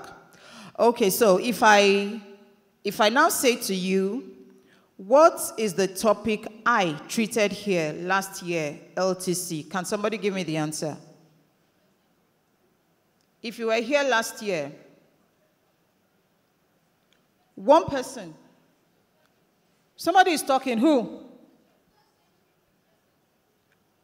No. Yeah? Please, you will send me your email address. You have just won an ebook on active learning. Now, that ability to recall, the ability to recall is a soft skill. I want us to understand what soft skills are. That ability to recall and to be accurate is a soft skill. Now, if I ask the question, how many of you were here last year? Let's see your hands. Shoton. How many of you were here when I presented last year? Let me see your hand. Don't be shy. Thank you. And it's even less than, it's not up to 10 months, is it? It's about 10 months ago. Ability to recall. So let's just continue with what I just wanted us to do that, so that because you ask your students questions, you give them exams, right? You just failed one. So let's go. Let's go on. So I was saying that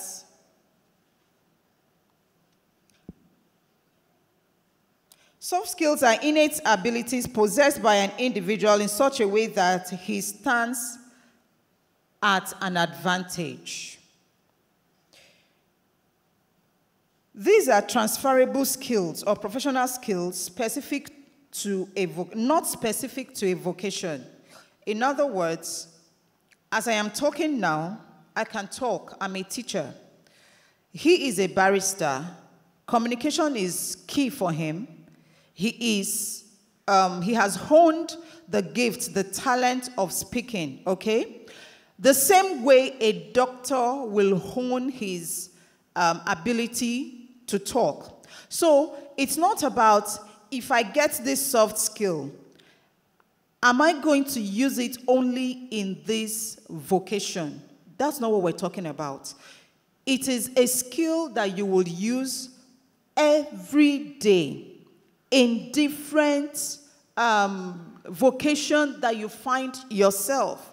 For example, today I'm talking as a teacher. Tomorrow I'm going to talk as a pastor. When I get home this evening, I'm not going to talk as a pastor or as a teacher. I'm going to talk as Maureen. Whether Maureen is a mom, an auntie, whatever, I am still going to talk. Now, the way I talk to my pastor, the way I talk to my father, is not the same way I'm going to talk to a 4-year-old. True or false?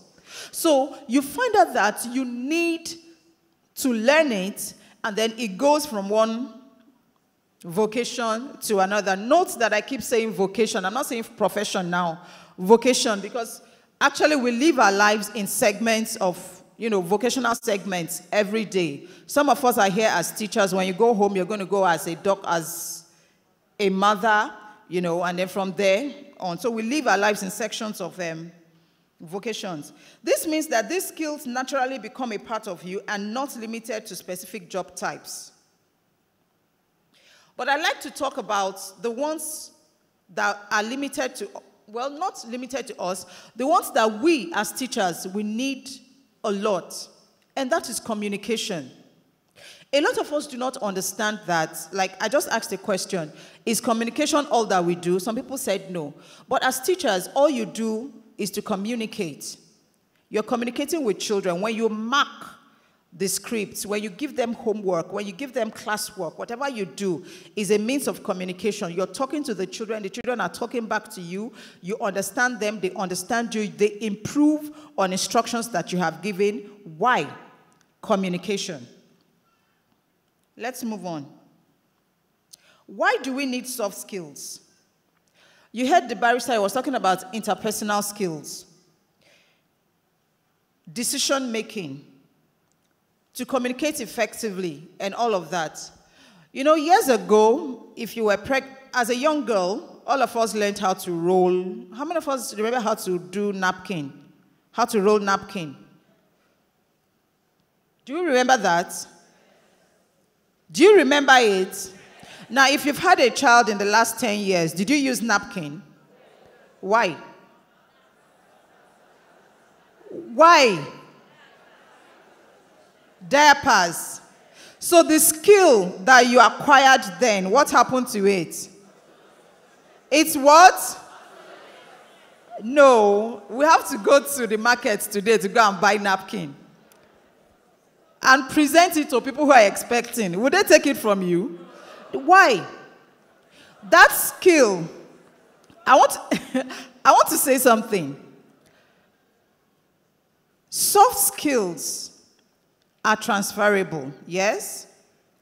But hard skills would have to metamorphose into what?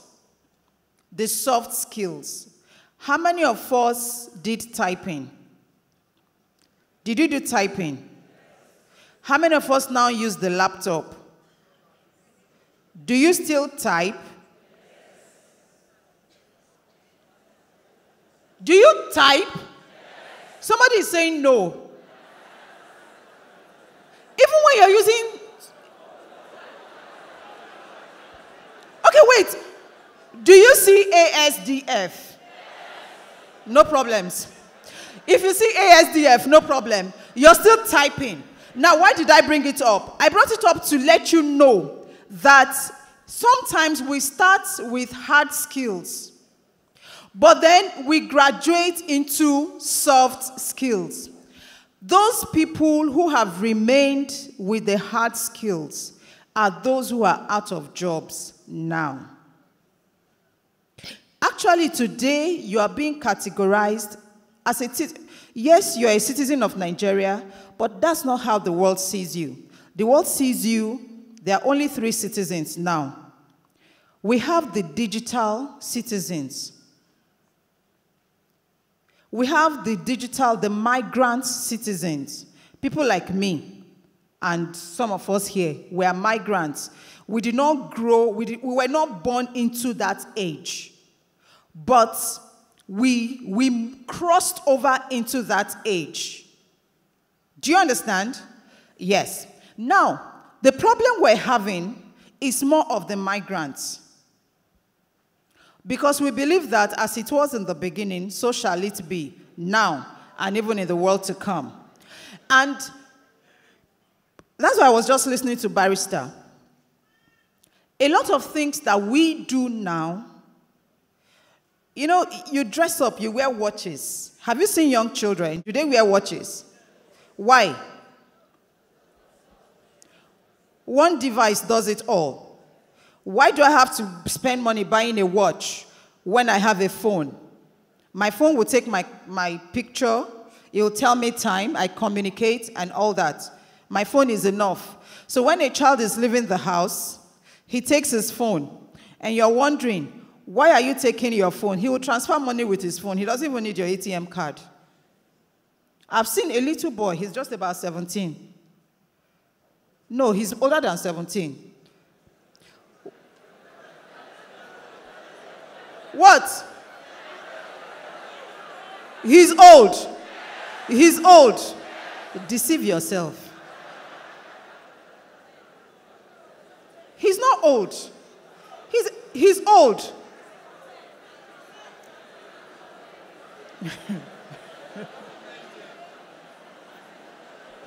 One house.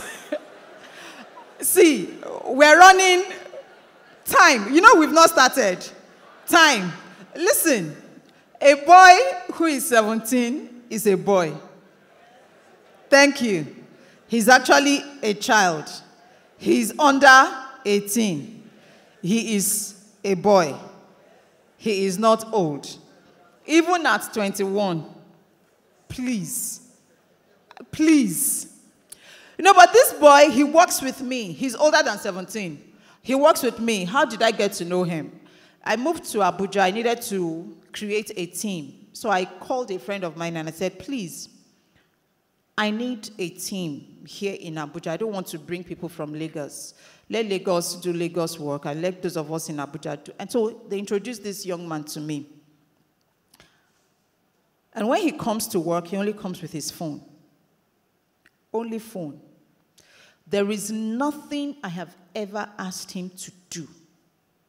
Nothing that I have ever asked him to do that he has not done. Sometimes I transfer money to him. I say, okay, give me cash. He'll say, I'm not with my ATM. I say, okay, I just need the money. Go and get it. He goes to the supermarket. He buys the things he needs to buy. He will transfer more money to them and collect cash.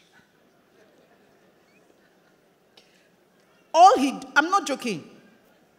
On his phone, he has over 500 books. On his phone, he has his baby picture. On his phone, he has his driver. If you take that phone from him, some of you said he's finished. It's a lie. All he needs is another phone, download his Dropbox, and he moves on. That's all he does. Everything, no matter what I send to him. Some of you are here, you've never taken an online course. This guy has 17 certificates from Coursera.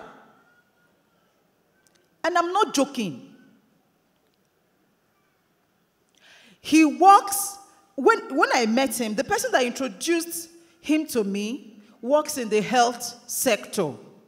But by the time I met with him, we were talking at par, education. In fact, last week, today is Saturday, on Monday, we were in a school together, and he took a course. He was training teachers. And the teachers opened their mouth. They were looking at him. When he finished, I told them, I said, this boy, as you see him, that he looks like a boy, he is actually a boy. And they opened their mouth. They were looking. So we're talking soft skills.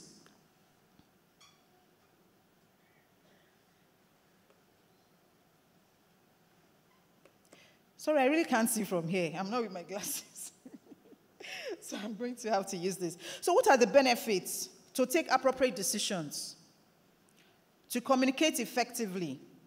There are 4 soft skills that we should be teaching in schools right now. And this is the reason for which we are here. Problem solving. Good communication, digital literacy, and emotional intelligence. 4 of them that we should be teaching right now. Problem solving, good communication, digital literacy, and emotional intelligence. What is problem solving? Ability to solve problems, yeah?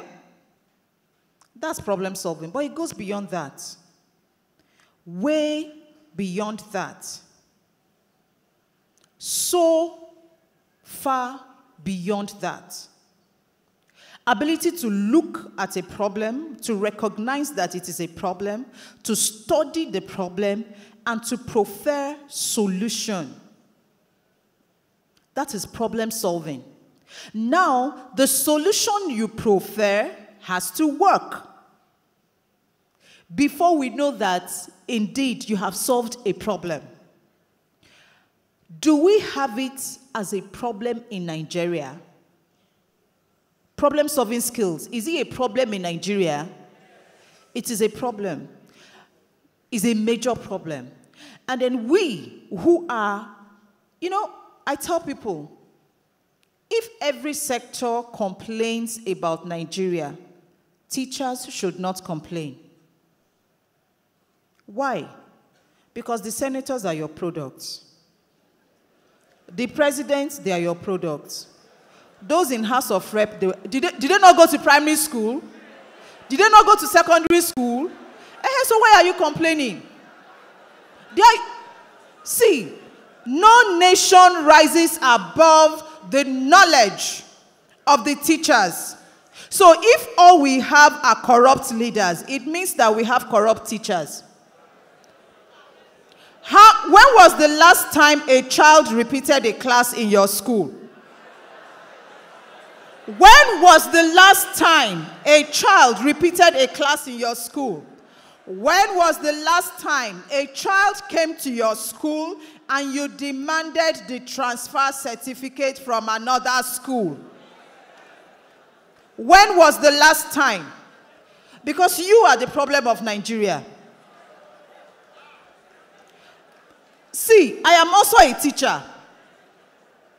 But if we do not tell you the truth here, we are wasting our time. A child will come from another school because of school fees. You don't ask about anything. You give the child tests. Some of them don't even pass the tests. And then you engage them in your school. You enroll them in your school. That is the result we're seeing there in the House of Rep, in the presidency, and in the House of Senate. Thank you so much. So if you're going to improve on those people, you start, the first question I asked us when I came on is, a child that comes to primary 1 September, When would he be ripe for the labor market? We agreed 2036, 20. Thank you. How many of them, how many of the people in primary 1 today are supposed to be in primary 1? The people that you have enrolled in your schools, all of you looking at me. No, seriously. Let's be frank. I've been to a school and I saw a 4+ in primary 1. And then you tell me you're doing British curriculum. British curriculum will tell you the year and date of the year that that child should be in primary 1. British curriculum. I receive letters from them. And then you put a child 4 years plus in primary 1. Now this problem is double promotion. Oh, you're saying yes. Some of you here actually sanction double promotion. And you're saying no. Let's continue. You see, this is the reason why I said the problem of Nigeria is actually teachers. A lot of you are saying yes here. You go to school on Monday, you will say no. No, some of us can't talk before the school owners.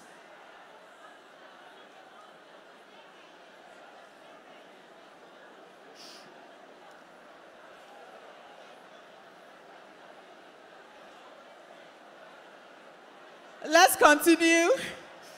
Let's continue. Good communication. Let's continue. I've talked about communication. Now let's talk about digital literacy. Now some of us, even as teachers, we need to learn what digital literacy is. It's not I can use computer. It's not I have laptop. Some of us in our schools, we don't even have firewalls. And you give these children work to do on the internet. From there, other things, we don't even practice. He was talking about child protection, but we don't even practice e-safety. You give them work to do, and then unfortunately, they go into other things. A parent can sue you for that. If the child says that he was in school, that he was exposed to pornography, you can be sued for that. E-safety is part of child protection. I hope we understand. So digital literacy is about what you can do, the research that you can carry out, PowerPoint presentation, Excel, Access, all of those things. How to navigate the system to get what you want. There's a lot on the system, on the internet. There's so much. But digital literacy is how do we do this? What do we do? How do we go about it? All right? And then, of course, we have emotional intelligence.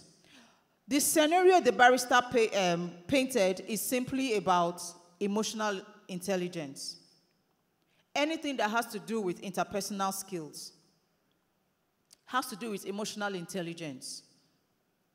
When you look at someone, you know how to approach the person, when to approach the person, what to say, how to say it, what tone of voice to use. Emotional intelligence. You know when to stand, how to sit. Emotional intelligence. Now, you may ask yourself, are these things important? Yes. When it comes to physics, chemistry, maths, and all those things, we are very good at it. But the conversion of this physics, chemistry, maths into usefulness,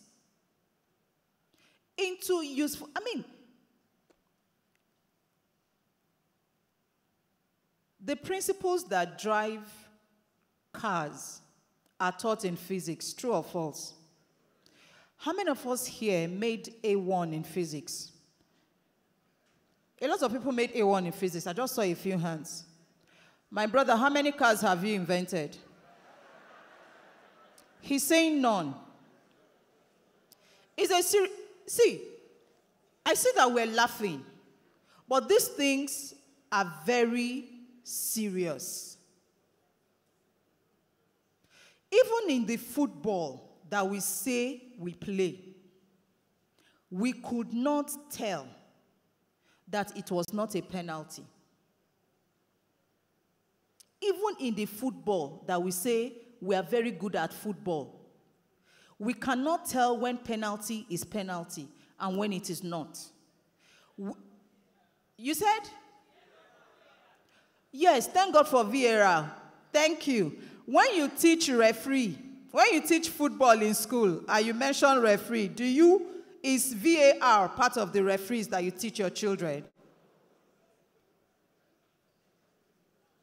But we've been talking about VAR about 3-4 years ago, even longer than that. And when you teach football, you don't mention VAR.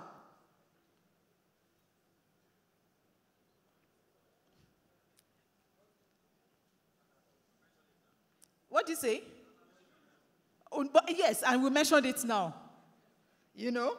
So, a lot of these things that we take for granted should be translated into the classroom.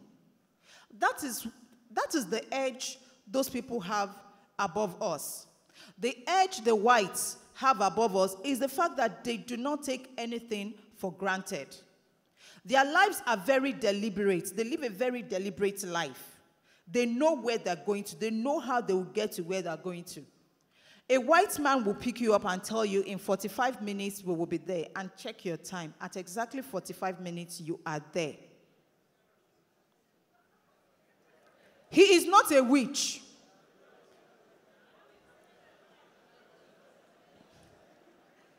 You're talking about the traffic.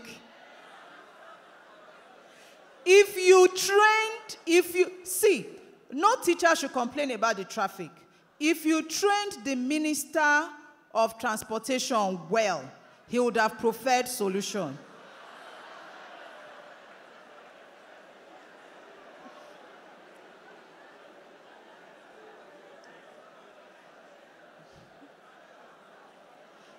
That's my message to you today. If you don't get anything, just get the fact that in your classroom this September, we might just have a minister for education. Train him well. It might just be minister for transportation. Train him so that when he gets there, he will do well. All right, so communication. Communication will involve the following. It will involve reason, message, speech, transmission. Transmission.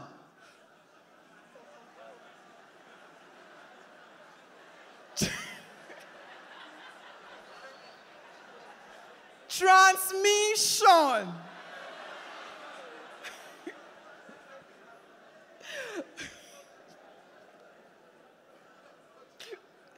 So it will include transmission, reception, decoding, and interpretation. You want me to take it again? Okay, but I won't mention transmission since you already know that.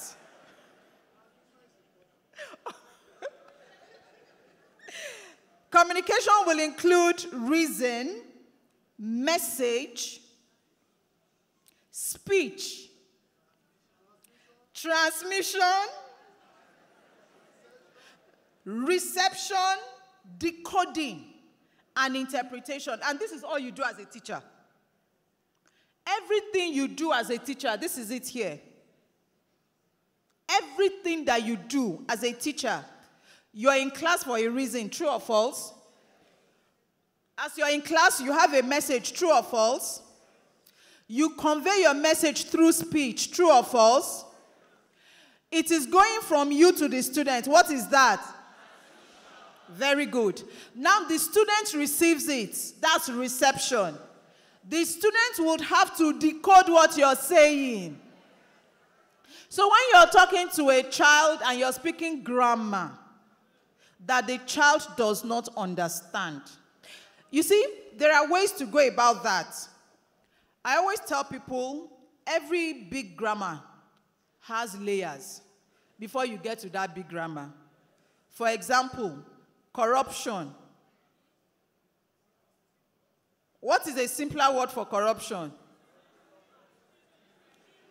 Is stealing corruption? Let's have a proper class, please. Let's not bring these things in. Let's just have a proper class.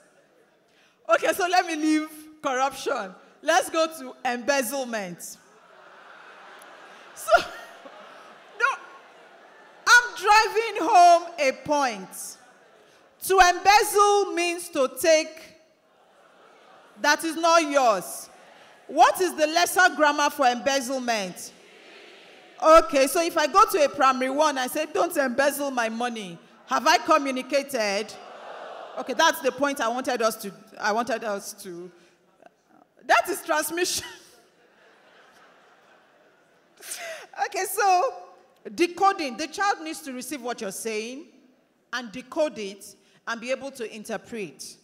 And that is where we lose a lot of children. Some children do not even receive well because we have lost them at the stage of transmission.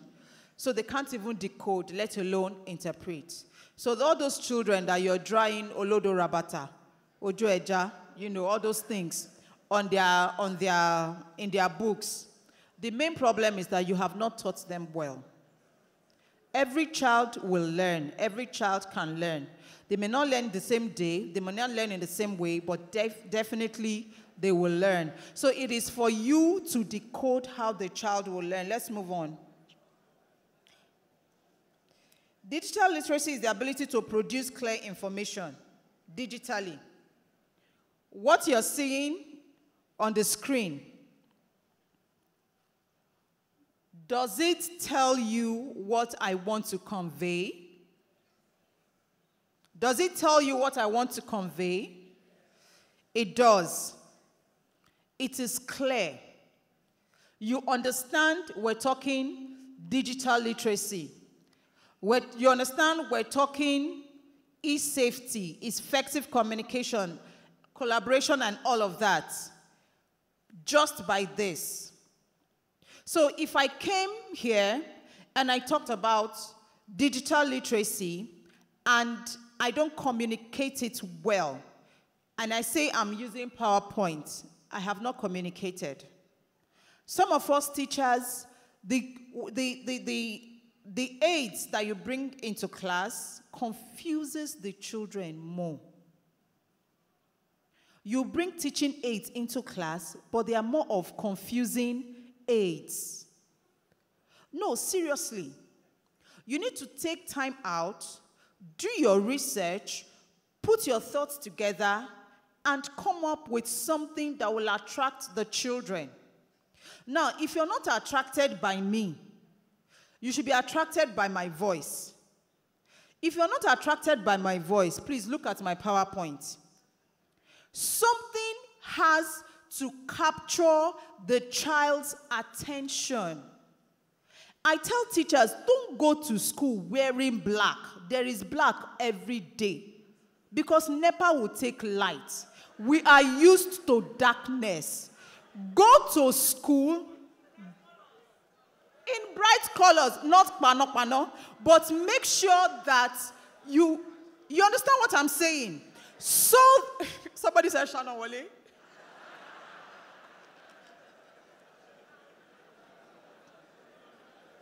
I give up on this set of students this year. I'm not. So, okay, emotional intelligence is a wide array of competencies and skills that help drive leadership performance. Self-awareness, self-management, social awareness, relationship management. These are skills that we should be teaching in the school. All of these skills should be taught. A child should be self-aware. The reason why a predator can prey on a child is because the child does not know his worth. He doesn't know how to say no. I tell people one of the words that you must teach your children from age when they can make sound is the word no. When somebody, no, your child should be able to say what? No. Let them be aware of who they are, what they can take, what they cannot take. So that, we don't go into some of the stories that we hear. And we hear very horrible stories. Okay, so now I'm rushing. All of these put together are things that you as a teacher can teach. But how will you teach them? This is where this is the main emphasis of this conference. I have a list of, I'm sure you have it already online. Okay, there's a list of soft skills that you're going to get. Can we have it up, please? It's supposed to be your exercise. All of those soft skills, and you're supposed to put them under each of those. Now, when you have done this, you take it a step further. What do?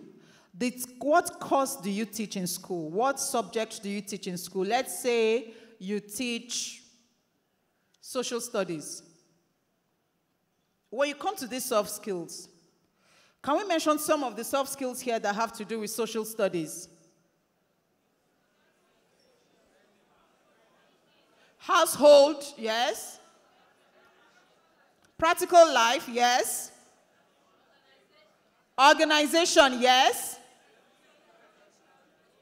Now, when you have grouped them, you write your lesson notes. How many of us write lesson notes here? Some people don't write lesson notes. I know what I'm saying. Some people, your head teacher is always on you to submit lesson notes. I've been a head teacher, so I know what I'm saying. So, when you have done that, there are topics under your social studies, the scheme of work for this term, that would reflect one or two of these. You have to, it is part of the outcome of your lesson. Part of the outcome of your lesson is some of these soft skills. Financial skills is a soft skill. Some of us, you earn your salary this month, and by the second day of the next month, let me not say what I had in mind to say. No, my time is up. And because you cannot, you can't teach what you don't have. And so for teachers, the first thing you're supposed to do is to start practicing all of these things. As teachers, you need to imbued these things into your scheme of work. It's not about 21st century. It's about what you bring on board. Somebody was saying, are you going to talk about technology? I said, yes, I can talk about technology. But what is it about technology? The fact that technology has moved, yes. But what part of technology is left for us to imbibe? What is there for you to do in order to use or to, how do I put it now? In order for you to be a digital citizen, a lot of the things that we do in some other climes will not pass. I was in a school on Monday to train them on how to fill lesson notes online so that they can submit to the head of department and to the head of school. And a lot of people were grumbling. Now, for you people here, let me say this. For teachers, I've been teaching for 2 years. It's a stepping stone. You keep saying teaching is your stepping stone. And gradually it has become your cornerstone. And then you're not doing anything to make sure that this your cornerstone, somebody will not come and take you away from it. See, let me tell you, all the teachers that were teaching A, B, C, D, where are they now? Jolly Phonics has come. Some of them moved to their villages. And some people, I know a group of people who are starting a group of schools.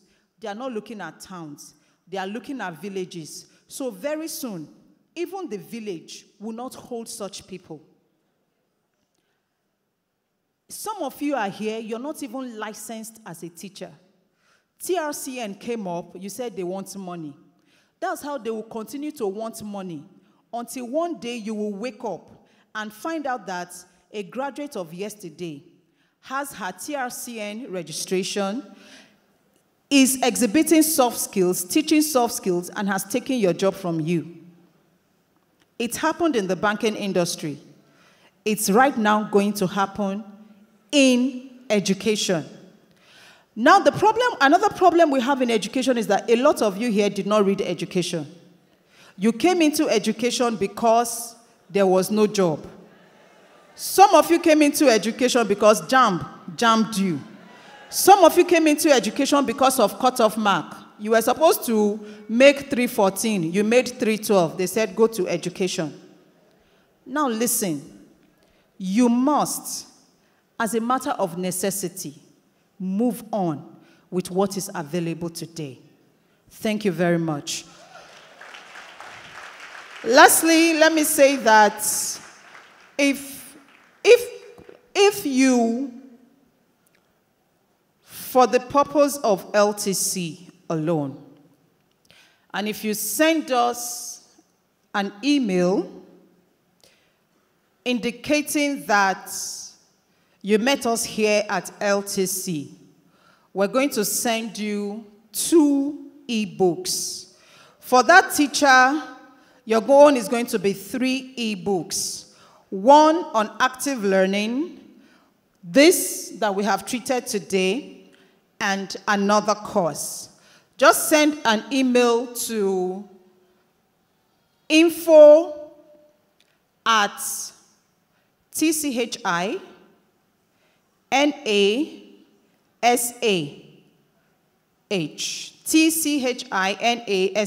Chinasa. You know, when we started with the name Chinasa, people told me, what is Chinasa? Is it not Chinasa? And I asked them, what is Yamaha? What is Kawasaki? What is Suzuki? Please leave, it is somebody's name. So, please, you send an email to info@chinasa.com. We're going to reply you. Please indicate LTC. Thank you.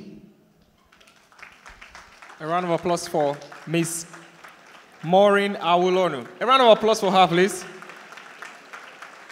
All right, quickly, like I said earlier on, this is a classroom and we are all students today, even though we have teachers seated here. This is a classroom and we are all, so a quick review. One of the first things Ms. Maureen mentioned is that as a teacher, everything you are doing is communication. So I'm going to say some statements and I want you all to say after me, communication. As you are teaching in the class, what are you doing? As you are disciplining the child in the school, what are you doing? As you are writing your lesson notes, what are you doing? As you are marking exam scripts, what are you doing? Now, she also mentioned 4 soft skills. The first was what? Problem solving. The other one was what?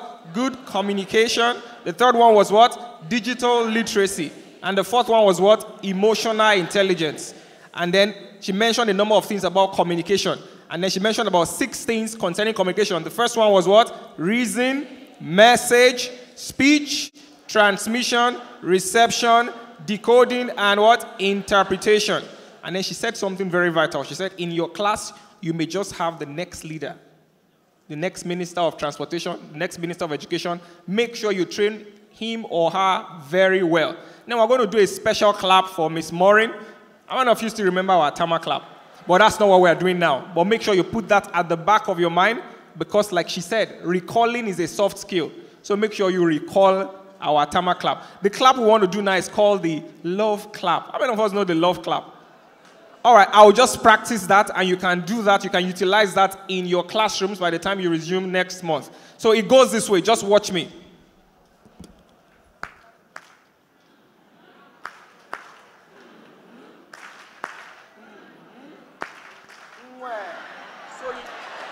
So you are going to throw the keys. You are going to throw the keys away. So it goes. You clap one, clap the other one, And then the third one, you cross your hand. And then the next one, you throw the keys. Are we ready to go? All right. 1, 2, go.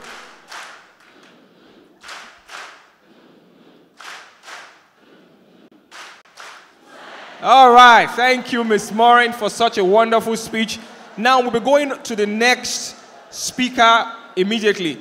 Now take note that you can prepare your questions. There are people ready to take them. Please pass the questions across to the ushers for us to start processing the questions. And also, after the third speaker, we're going to have a 30-minute break, so you can use the restroom, you can use the food court. Without further ado, I want to invite the coordinator of Edu-Aid to introduce our third speaker. So let's welcome on board Dr. Olufemi Oraosi. A round of applause for our doctor.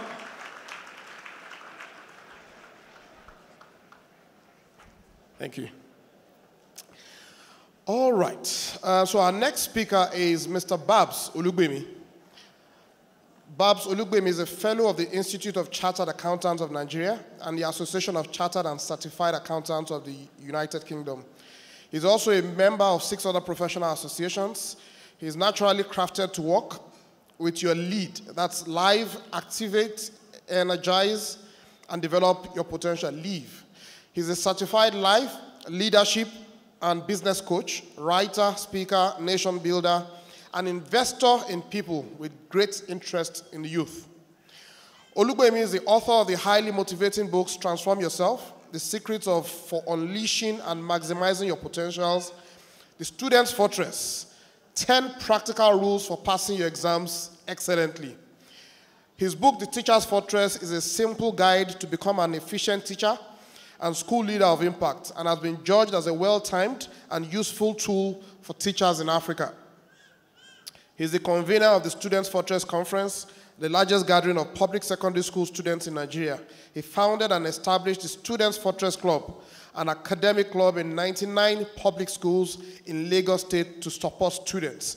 Now, just before he comes up, a friend of mine gave me 2 books. The Fortress for Teachers and the Fortress for Students. I read through them, and immediately I made up my mind that I was going to see him. So I went to his office, and he was then working at a bank, and I had a discussion with him. And just like the first time I met Barrister, the things he said, expanded my mind. And I said to him that, look, we needed for him to come to the Teachers Conference today, okay? I'm sure he will talk a bit about those books, and if you can, please visit the stands and get those books. Very important, particularly for teachers. The things that are in those books will help you a lot, believe me, okay? So he'll be speaking on the topic, Teachers as Leaders, the Change Teacher. Please make welcome Mr. Babs Olugbemi.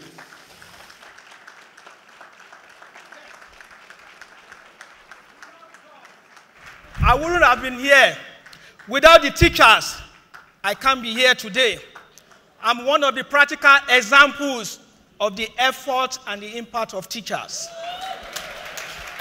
If you are a teacher here, can you please give yourself a resounding round of applause? If you are a teacher here, can you give yourself a resounding round of applause? If you want to stand up, you deserve it. If you want to stand up, you deserve it. If you are a teacher here today, can you give yourself a resounding round of applause? I love you all. This is my constituency. I love teachers. Sit down, please. I'm your friend. But there is one teacher here that is not my friend. And I'm going to mention his name. That teacher is time. I was given 35 minutes to speak to the nation builders of Nigeria. That is the introduction. When I was preparing, I was lamenting to my wife, Anna Babs. I hope you are listening to me. I was lamenting to my wife, how could they give me 35 minutes? And my wife said, I will guide you. You remember I'm your life coach? I said, yes, ma'am. And I remember the word of the master. The master said, I have many things to tell you, but you cannot bear it right now. I have many information for you, teachers, but time will never allow me. But if time doesn't allow me to tell you 1 or 2 things, Please take this book, The Student Fortress, 10 Practical Rules for Passing Your Exam Excellently. Take this book, The Teacher's Fortress, a simple guide to becoming an efficient teacher and a school leader of impact. They will tell you what I cannot tell you here today. My apology that time is of essence, and I want to copy the barrister. I want to disappoint Dr. Rawusi. I want to keep up to my time. Let me summarize what the previous speakers have said. What they are telling you is that the skills, the mindset, the paradigm that we are using to teach the 19th century students cannot be used to educate the 21st century student.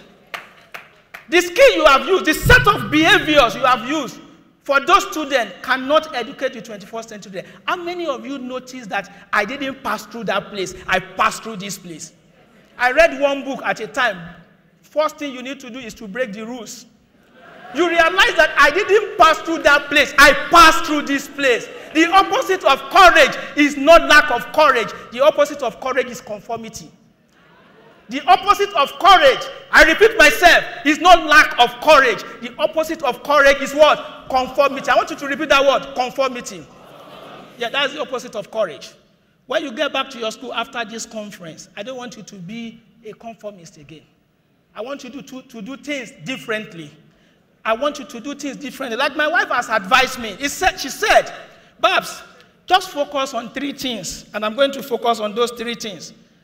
If you want to recalibrate, if you want to be a change teacher, I'm going to focus on 3 things in my presentation. Number 1, I'm going to focus on what are the secrets of great leaders, secret of great teachers. Is my focal point. Number 2, I want to focus on the 3 things you need to do to become a great teacher, to become a teacher leader. 3 things, and I will teach you the impact model. Whenever I go to training, I use the impact model. Impact means influence, create a movement, ensure productivity, ensure accountability, develop connection, and there must be timeliness. You need to do it within the time. The impact model was created by my mentor, Dr. Maxwell Uba. Because of time, I don't know how I'm going to manage it, but I promise you I'll finish in that minute. Okay, let's get started. The magic of getting going is getting started, right? Let's get started. Today, 25th of August, 2018, 31 years ago, 25th of August, 1987, I received a love letter from my teacher, Miss Idris. I was hospitalized for 2 weeks. And the doctor said I have to stay another 6 weeks in my parents' house.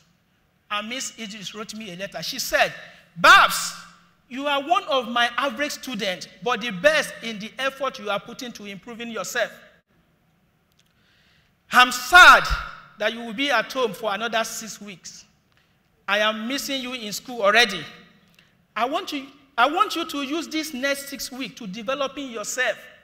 Read your books, give yourself homework.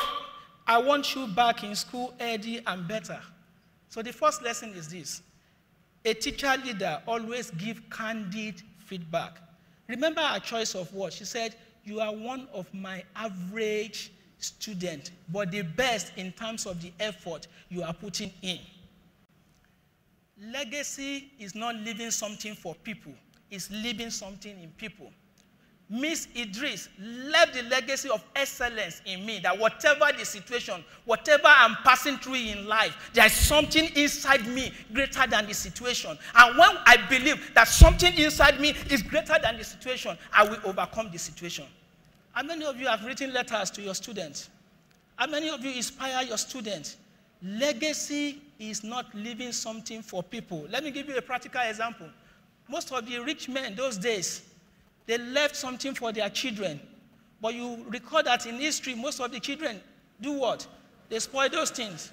But when you leave something in your children, you give them a legacy.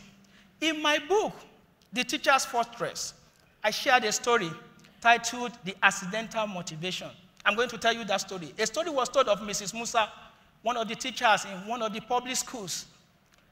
In our class were 2 boys called John. The first John was a troublesome boy. You don't want to have him in your class as a teacher. The second boy was the best boy in the class. So at one of the parent-teacher meetings, association meetings, a woman walked up to Mrs. Musa and said, "Mrs. Musa, how is John, my boy, doing in your class?" And Mrs. Musa paused, thought, oh, this must be the mother of the good John. And Mrs. Musa said, "Hey, I would love to have John in my class always. He is the best of the best of the best. But accidentally, that was the mother of the bad John." The woman got home, and the woman said, "John, come. Your teacher, Mrs. Musa, told me that you're a good boy in school." John didn't say anything, but he couldn't sleep that night. He couldn't sleep that night. So the next morning, he got to the school and went straight to Mrs. Musa and said, "Mrs. Musa, my mom told me what you said about me yesterday. I never believe any teacher will want me in his or her class. From today, I'm going to change, and I'm going to be the best of the best." And from that day, John became one of the best students in the class. Let me tell you, what you do in your classroom every day is your history. What you set in motion is your legacy. I want to repeat that. I want that to enter. What you do in your classrooms every day, in your classroom engagement, is your history.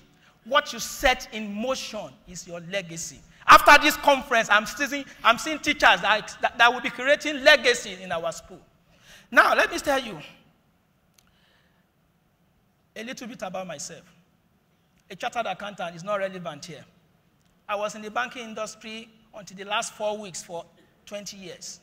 But in 2015, I was troubled by the high rate of examination failure in Nigeria, in WAEC, in NECO, and in ICANN examination and in law school examination. Then I authored the book, The Student Fortress, 10 Practical Rules for Passing Your Exam Excellently. The book was approved by the Lagos State and the Ogun State Ministries of Education. I was invited by WAEC to review the book on WAEC Infobox for 8 weeks on TVC and on NTA. And I thought to myself, can we go back to private school and help the private school? Because majority of the populace are in public school. Majority of populace are in public school.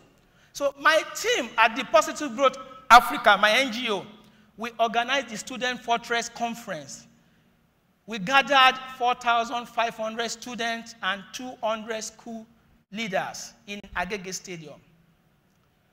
I have Elder Felix Oyiwere, former Nigerian Breweries chairman. He was there. Feladuro Toye and Maxwell Uba. We imparted the student for 5 hours. Then we established the Student Fortress Club, running in 99 public secondary schools in Agege, Ifakojaye, and Alimosho local government. Let me tell you the breaking news. Within 12 months of the conference and of the establishment of the club, the pass rate of District 1 moved from 39% to 71%. That is just the beginning. District 1 was 5th out of 6 in Lagos State then. But if you go and check it, District 1 will either be 1 or 2nd, 1st or 2nd today. Do you have any teacher from District 1? Yes. Any teacher from District 1? I want to acknowledge all the teachers in District 1, and I want to acknowledge the Tutor General and Permanent Secretary, Dr. Abiose, for that. So the Student Fortress Club is running in 99 public school. A year thereafter, somebody called me and said, "Oh, can we repeat the Student Fortress Conference?" And something in my head was telling me, "Hey, Babs, you want to go through that trouble? You want to gather 4,500 students again?" And something dropped in me. Why can't you write a book for teachers? Automatically, the name came, The Teacher's Fortress. And I was saying, write a book for teacher. At the beginning, I felt unqualified. Who are you to write a book for teacher? I've been teacher over my life. When I was in school, I lectured ICANN students. I said, okay, I'm going to write a book. So I wrote a book for the teacher, and that is why I am here today, to share just my experience with you. I've been told to discuss the topic, teachers as a leader, the change teacher. Who is a leader? Who is a change teacher? If you use the word change teacher, that means somebody that teaches change. But before you can teach change, you have to be changed as a teacher. And that's why I said in my opening remarks that the skills of 19th century cannot educate the student of the 21st century. It's very important for you to take note of that. When you get to your classroom, the way you engage your student, do you know that some of the students, they bring in their emotions, they bring in their mindset, they bring in something that you don't know about, and they are even ahead of you when it comes to technology. So the skills of 21st century cannot educate the teacher or cannot educate the student of 21st century. Now, who is a leader? If your action and behavior inspire others to be at their best, influences others to be at their best, you are a leader. Let's flip it. Who is a teacher leader? A teacher leader is someone that sets legacy, that inspires the student to dream more, to learn more, to do more, and to be more. Do we get that definition? Okay, let me repeat myself. A leader teacher is a teacher that sets legacy, that inspires the student to dream more. Can we repeat that? To dream more, to learn more, to do more, and to be more in life. It's a very simple definition.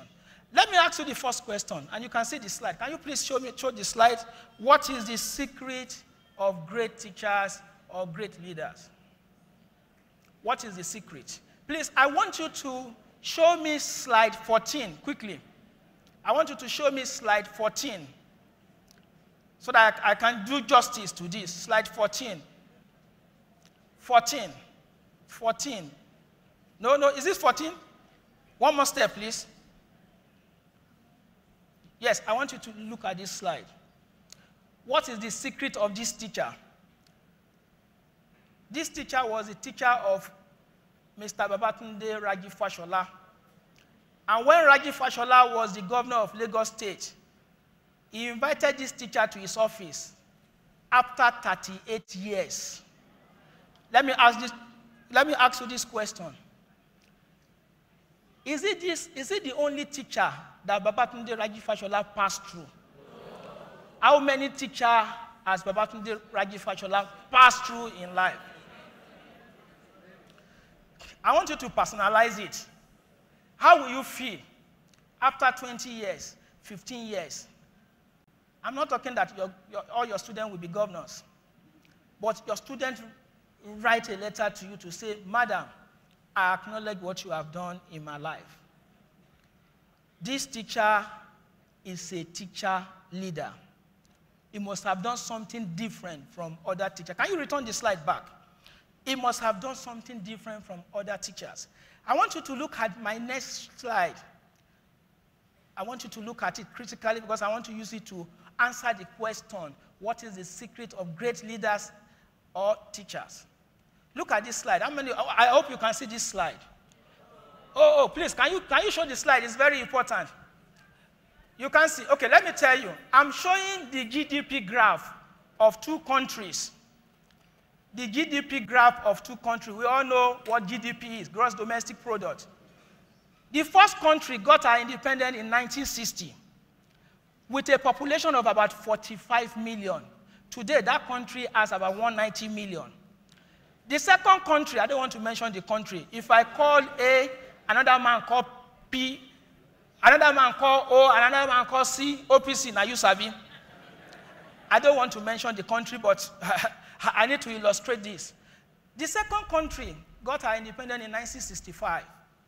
Population 1.5 million, current population 5.6 million.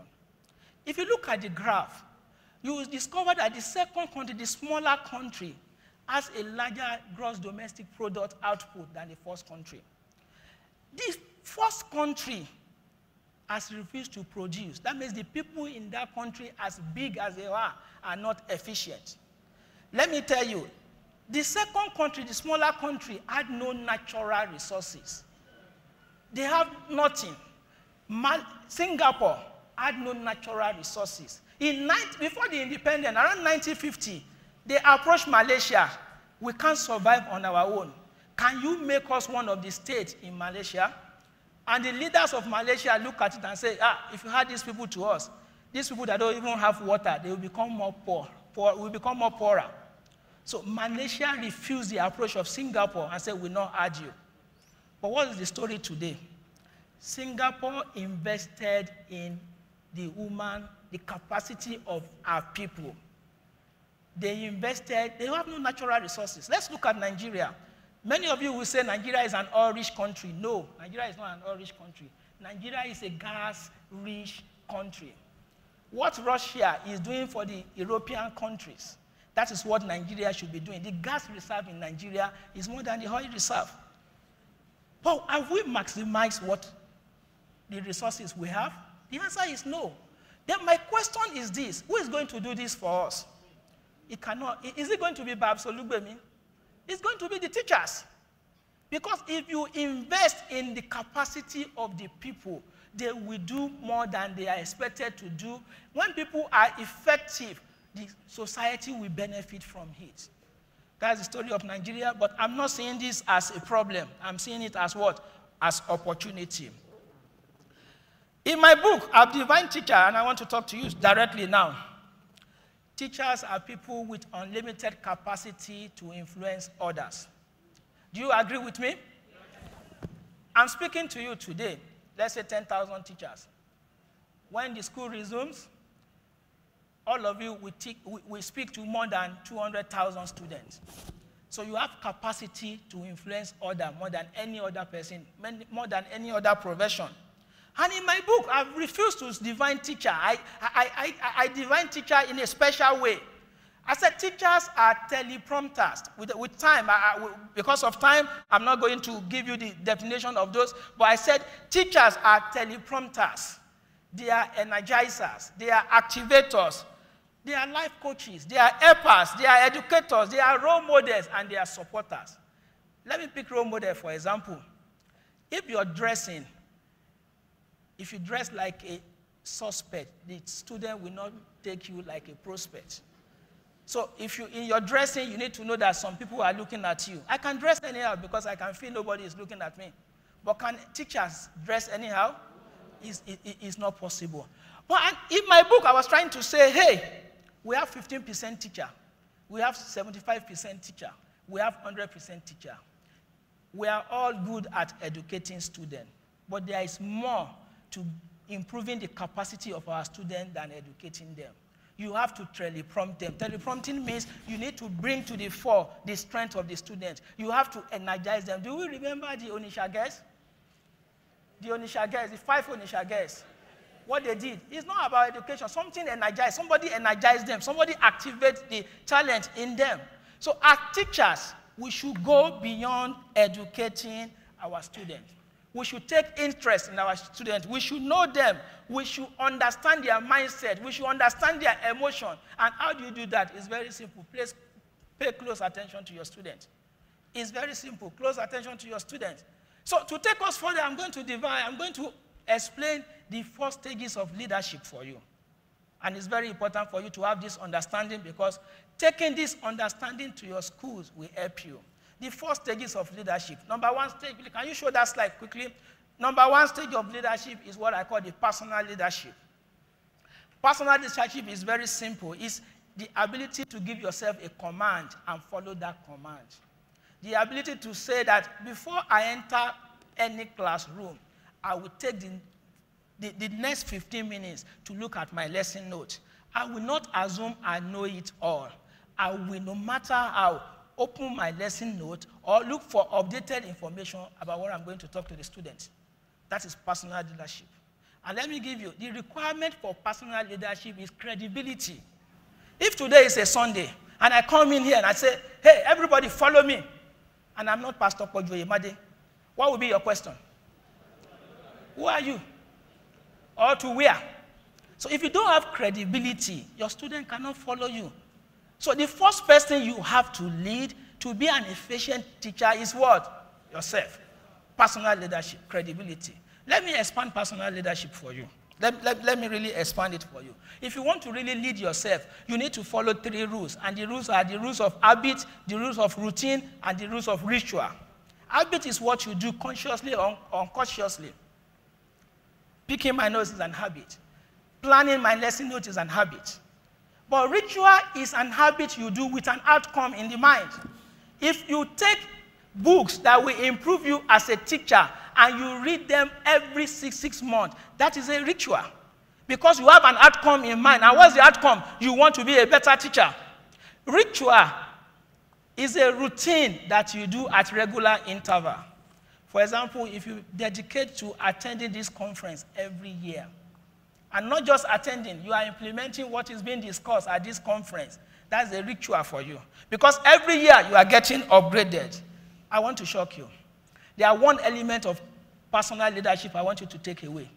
And that element is integrity. And I'm going to define integrity. I'm going to split integrity into two. Number one, we have ethical or character integrity. The ethic of the profession says, I must come to school early, I must not spank, I must not use foul language. The ethic of accountancy profession guide the behaviors of accountants. If I follow those ethics, I'm a person of integrity.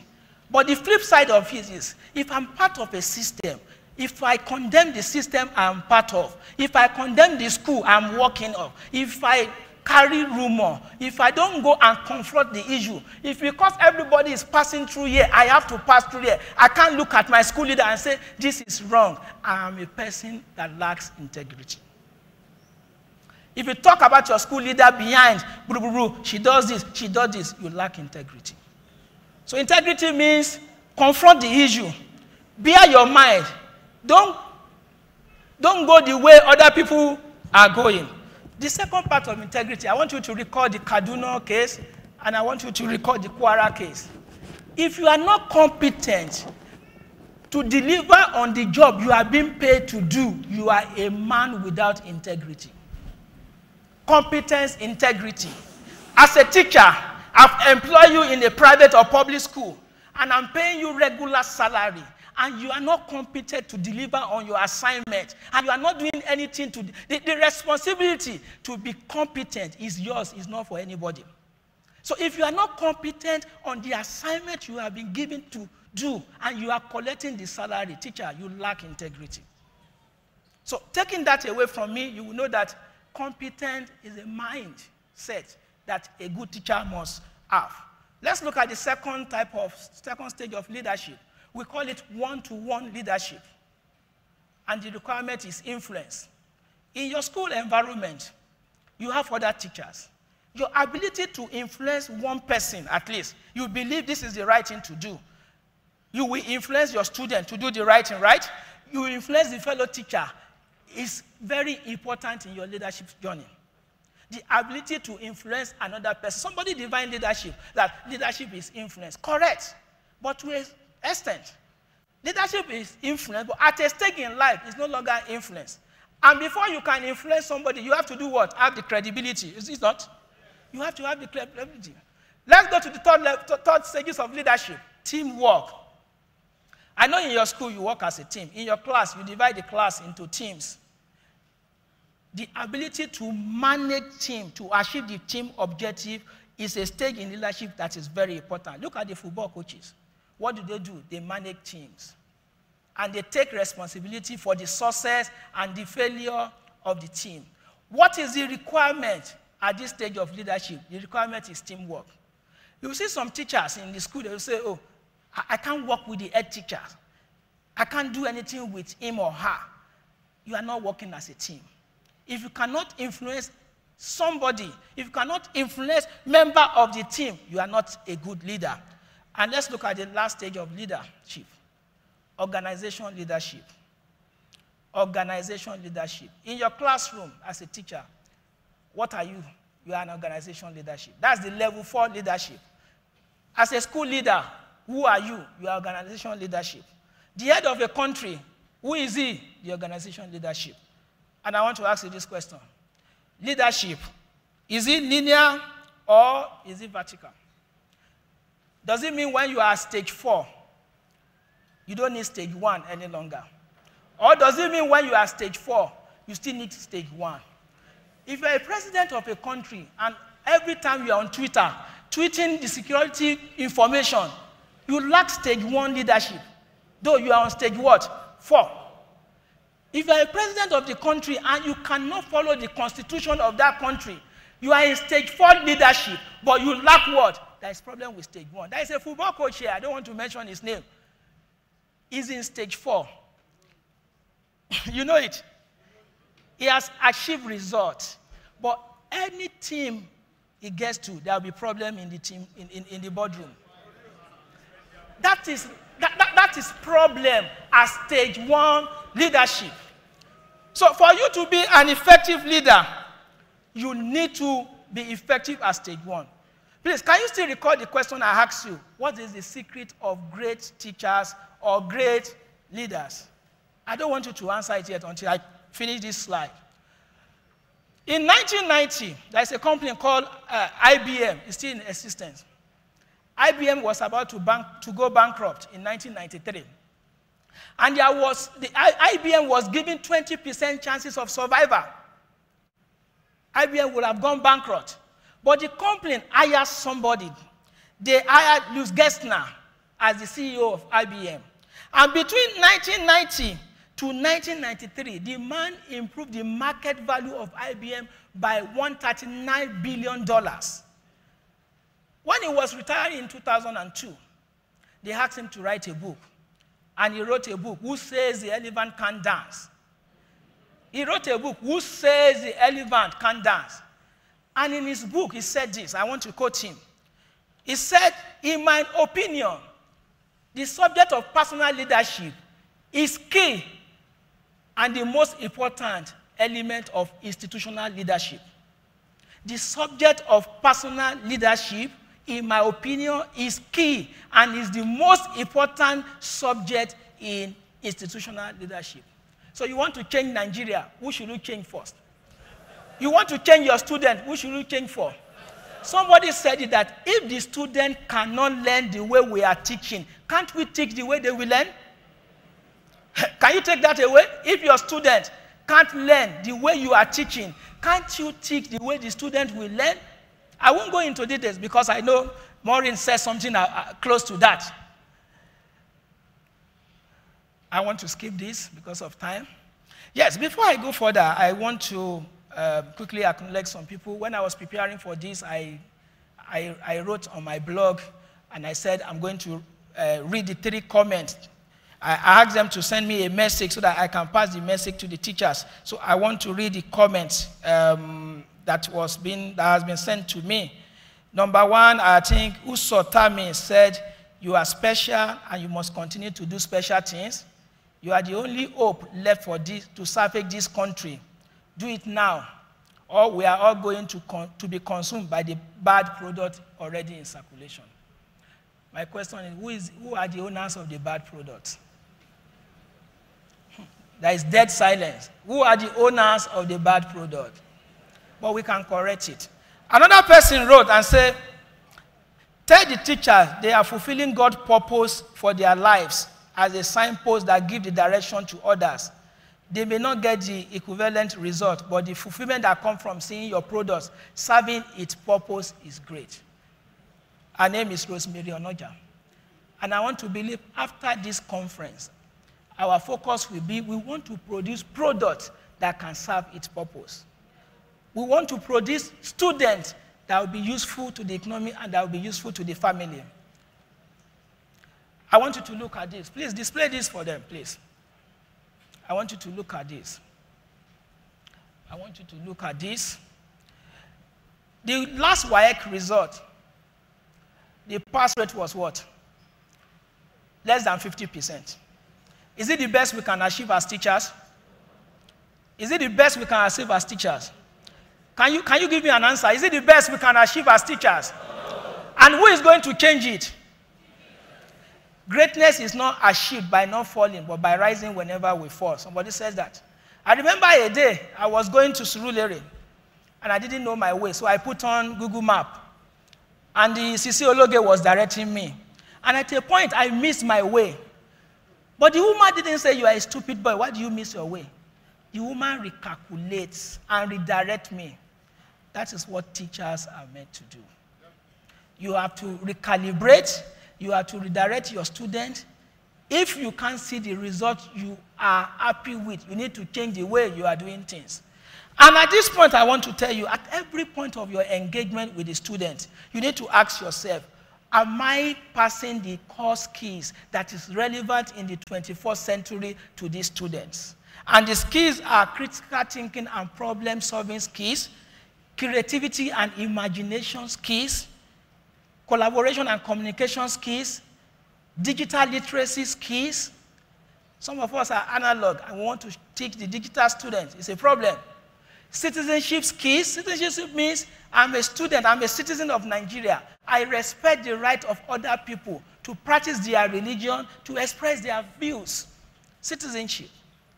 And the last one is student leadership and personal development. Tell your student when they get out of school, that's not the end of education. That is the beginning of learning. Yes, I've told you about the conference we did. There is no need to repeat myself. Time is almost up. But I want to tell you the 3 things to focus on when you get back to your school so that you can recalibrate, so you can readjust. One of the 3 things is you need to focus on your student. You are in the learning environment all because of who? The students. You need to put more attention on the student. If you want to be like that teacher that Fashola celebrated, all you need to do is what is in the best interest of these students. If you ask yourself the question every time, what is in the best interest of this student, you will find the answer. Your students are your products. Product curated that cannot fulfill its purpose is what? Is useless. So you need to keep asking yourself, am I teaching the 6 core skills that is relevant in the 21st century and beyond to your student? You need to focus on the learning environment. What you give the student is what they will give back to you. Is the learning environment right for the student? Is the classroom setting proper for the student? Is the language we use in the learning environment, is it the right language?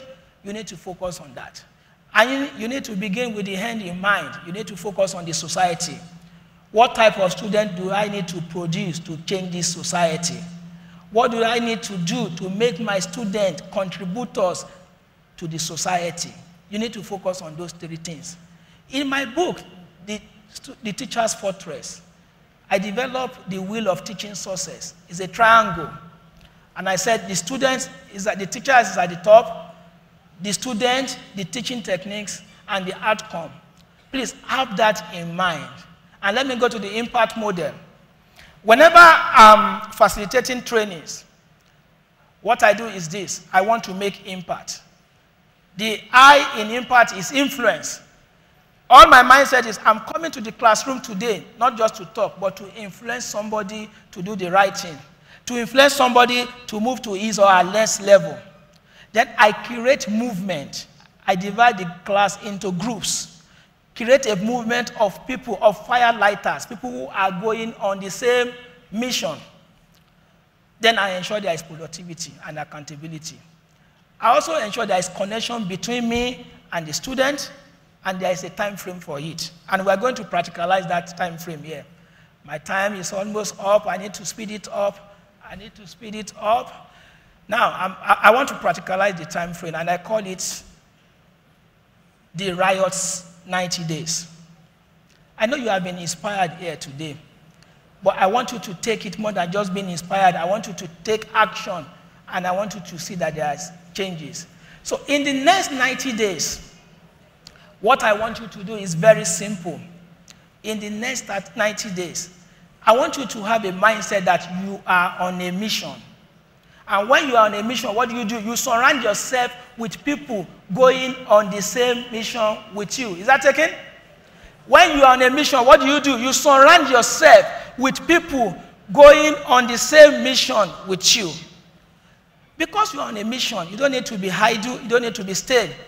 You need to find the yourself. You must be ahead of the learners. In case you are not ahead of the learner, you can learn from the learner. Who say teachers cannot learn from the learner?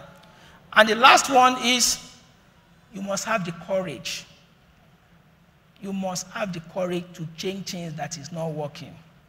You must just have the courage to prevent some things, the courage to pursue some things, the courage to portray some things, the courage to perceive some things. You can perceive that things are wrong in this learning environment and try to change them. Then you are a leader.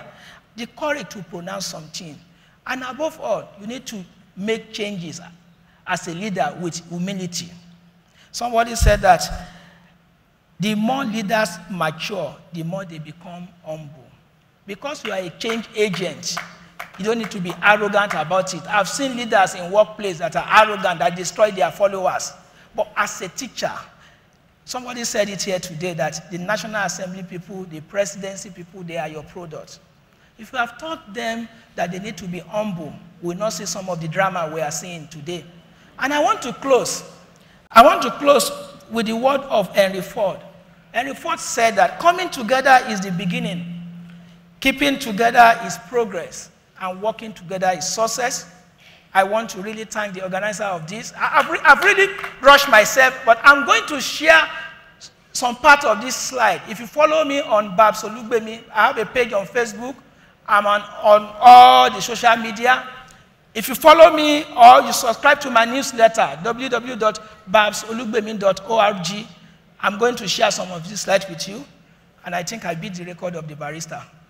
Thank you for listening to me.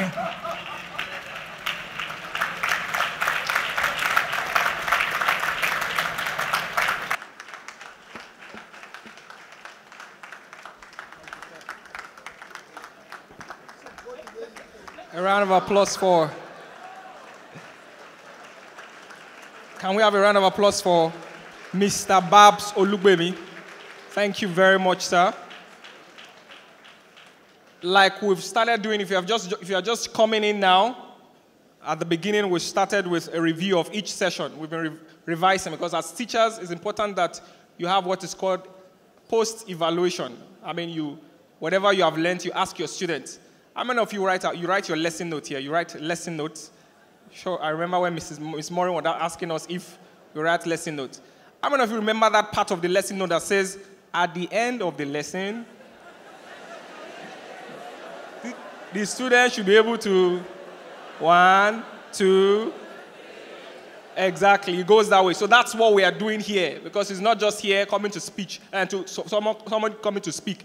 The value of what we learn is in practicing them, which is why we are reiterating these things so that whenever you learn something new, you try and practice. The more you practice, the more you remember. So that's what we're doing. I'm just trying to explain why we're trying to review. As teachers, it's important for you to review whatever you learn. So quickly, just going to ask a few questions. First of all, the opposite of courage is what? According to Mr. Babs Olugbemi. Let's hear that again. The opposite of courage is what? All right. Now, another question. A teacher gives what kind of feedback? Candid feedback. Everybody say candid feedback. Candid feedback.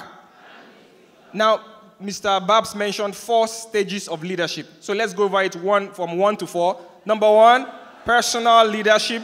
Number 2, one-to-one leadership. Number 3, team leadership. Then number 4, organizational leadership. For personal leadership, he said there's a particular quality that is necessary. Good students. For one-to-one leadership, he said there's a particular quality. Great. For team leadership, quality? Ability to work in a team. And then for organizational leadership, what? Result. Then he said we should focus on 3 things as we are going back to schools. First is what? Focus on your students. Second is what? And the third one is what? We have brilliant students here. One Atama for yourself. Atama. All right, quickly, I want to leave you with a quote that he mentioned. And interestingly, it was one of the quotes I also got to prepare for my presentation as well. I mean, this particular quote. But first of all, I want you all to say Ignacio Estrada. Ignacio Estrada. All right, but that's not what I want you to focus on. I'm just playing with you. That's not it. Now, this particular person said this quote, and I want us to remember it. It was part of what he mentioned during his speech. He said, if a child can't learn the way we teach, maybe we should teach the way they learn. All right? Let's say that. Let's say it together. If a child can't learn the way we teach, maybe we should what? Teach the way they learn. And that is by who? Ignacio Estrada.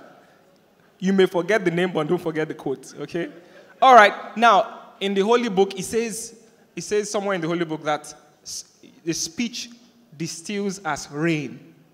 And without, we can't live today without doing the rain clap. How many of you know the rain clap? I mean, you agree with me that Mr. Babs Olugbemi's speech was like speech. The way it came out, so dramatic, so it fell in our hearts like rain. And the fact that there was rain this morning. So we should do the rain clap for Mr. Babs. How many of you agree we should do the rain clap for him? How many of us know the rain clap? All right, so it goes this way. It's a very simple one. You can practice that with your students as well. So you start off, one finger, 2, 3, 4, and 5. All right, so let's begin now. You start from one finger. I guide you. Once I say one finger, you start with one finger. One. That started drizzling. You're still trying to catch what he's saying. 2 fingers. Wow, get your umbrella. You can't go out now. 3 fingers. Conference has started. You are stuck at Ojolegba. Time is going. 4 fingers. You are getting drenched already. Are you sure you still want to come for this conference? 5 fingers. Whoa! Thank you very much, sir, for such a wonderful speech. Now, quickly, we're going to go on break now. But before we go on break, we want to show the contact detail of Barrister Taiwo Akinlami. Can we have that shown now? Because some of you have inquired, you want to know more. So if you want to contact him directly, please, can we have his contact detail? We mentioned that too. Can we have it displayed on the screen? The word to media guys, can we have that displayed? The contact detail of Barrister Akinlami. All right. So if you want to contact him, please reach out to him. There are many programs that he does. Online, you can follow him on social media. Some of you already follow him. So reach out, and you can ask any of the ushers for this as well. Then after this, we have a short video, and we want you to be inspired by this video. We're going on break now, but we want you to watch this video and be inspired by this video. All right? So can we have the video now, please? I have been here for a while, and I see a world full of prejudice, skepticism, and chauvinism. You see, growing up as a child, I've come to understand that people judge people. People weigh people, and people determine people, not based on who they really or truly are, but based on what we think they are. We judge others based on preconceived notions, and we simply make conclusions. We allow the words in our minds to influence the word that we see. We therefore see in others only what we want to see in them. The same, the very same can be said of teachers.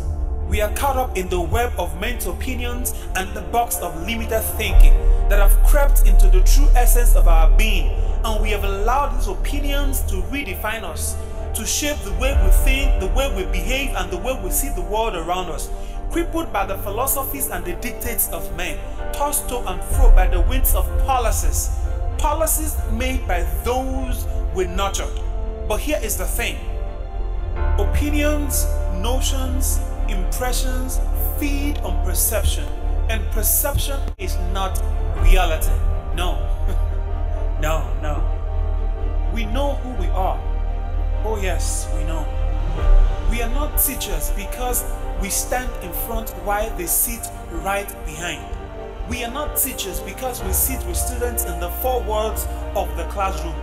We are not teachers just because teaching is all that is left after we have searched for all and there is none. No. Oscar Wilde said, and I quote, "Education is an admirable thing, but it is well to remember from time to time that nothing that is worth knowing can be taught." End of quote. You see, Every student can learn, given the right circumstance. Teaching is not the transfer of knowledge or information, but the creation of relationships.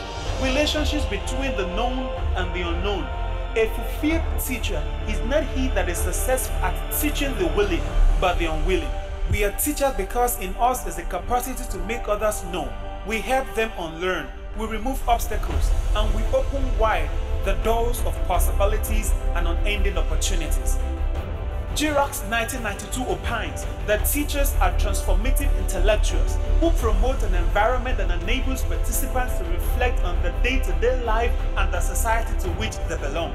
We are the transformers. We are builders, but we build not with cement and blocks and iron and wood as the world builds, but we build with the heart of love, with the soul of creativity and the tenacity of purpose. Listen to this. Many homes are in pains, many families in disarray, many hearts torn apart, many children craving for love, for care, for attention. But we love not just for who they are, but for who they will become. We are the mediators between where they are and where they will be. We are the eyes of yesterday and the custodians of tomorrow. We are the bridge where yesterday meets tomorrow. We engineer the doctors with the right medicine that the lawyers might speak justice. They are because we were, and they will be because we are. We are a people driven by love and sustained by passion. We are a nation united in purpose, dedicated and committed. We believe in change and in the pursuit of excellence. We are the light that shines bright in the darkness of ignorance. We are the brightest. We are the smartest. The highest nation in the world. We are the greatest. So, if you are a teacher, raise your head and walk tall. Reveal your greatness and be proud, because we are here. We create life without limits. Because we are here, we create a world without walls. Our world is a better place because we are teachers.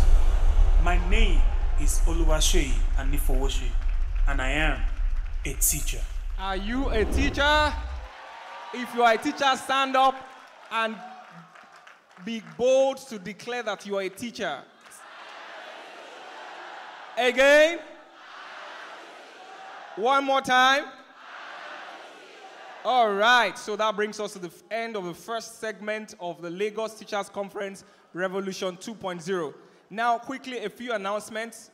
After the break, we're going to be having the three speakers come up stage for a quick Q&A session. Q&A meaning question and answer session. So if you have your questions, please pass it across to the ushers so they can give it to the necessary authority. Now also, please, before you move, we want our speakers to make their way first of all. Please, can we all settle down? Settle down. A round of applause for our speakers, three of them as they take a break also for us to receive them later. Can we, a round of applause for them? A round of applause for them as we have our speakers go. Now we need reviews. Even as we are going on break now, we want you to post on social media. We have some social media channels if you want to review, so that people that are watching online, we have thousands of people watching online. So please, if you can send a review. Can we have the link for the review? www.bit.ly/Edu-Aid reviews. Just post a comment about your experience at the conference so far. You can say a lovely event, a fantastic time here. www.bit.ly/Edu-Aid reviews. Then you can post your comment, just say something nice so that people can see some of your comments. It will have your name there and it's going to be there forever. So please, as you go on break, you can post your reviews. Also, we have our hashtag, official hashtag is LTC20.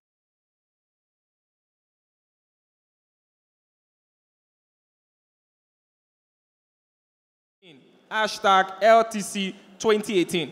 Once again, the restroom is located behind us at the back. So if you exit from here, you make a turn to your right. If you exit from here, you make a turn to your left. And if you exit from the central place, that's the central exit, you exit, take a turn to your left. Restroom at the back. And we also have mobile toilets. Mobile toilets are positioned by the wall outside. There, mobile toilets. And we have the food court. The food court is just outside if you make your exit here, and they are waiting for you to get filled now with natural food. And you can also visit the speakers' exhibition stands. Please take note that the break is for 30 minutes. 30 minutes. So let's make judicious use of our time. Thank you and see you very soon.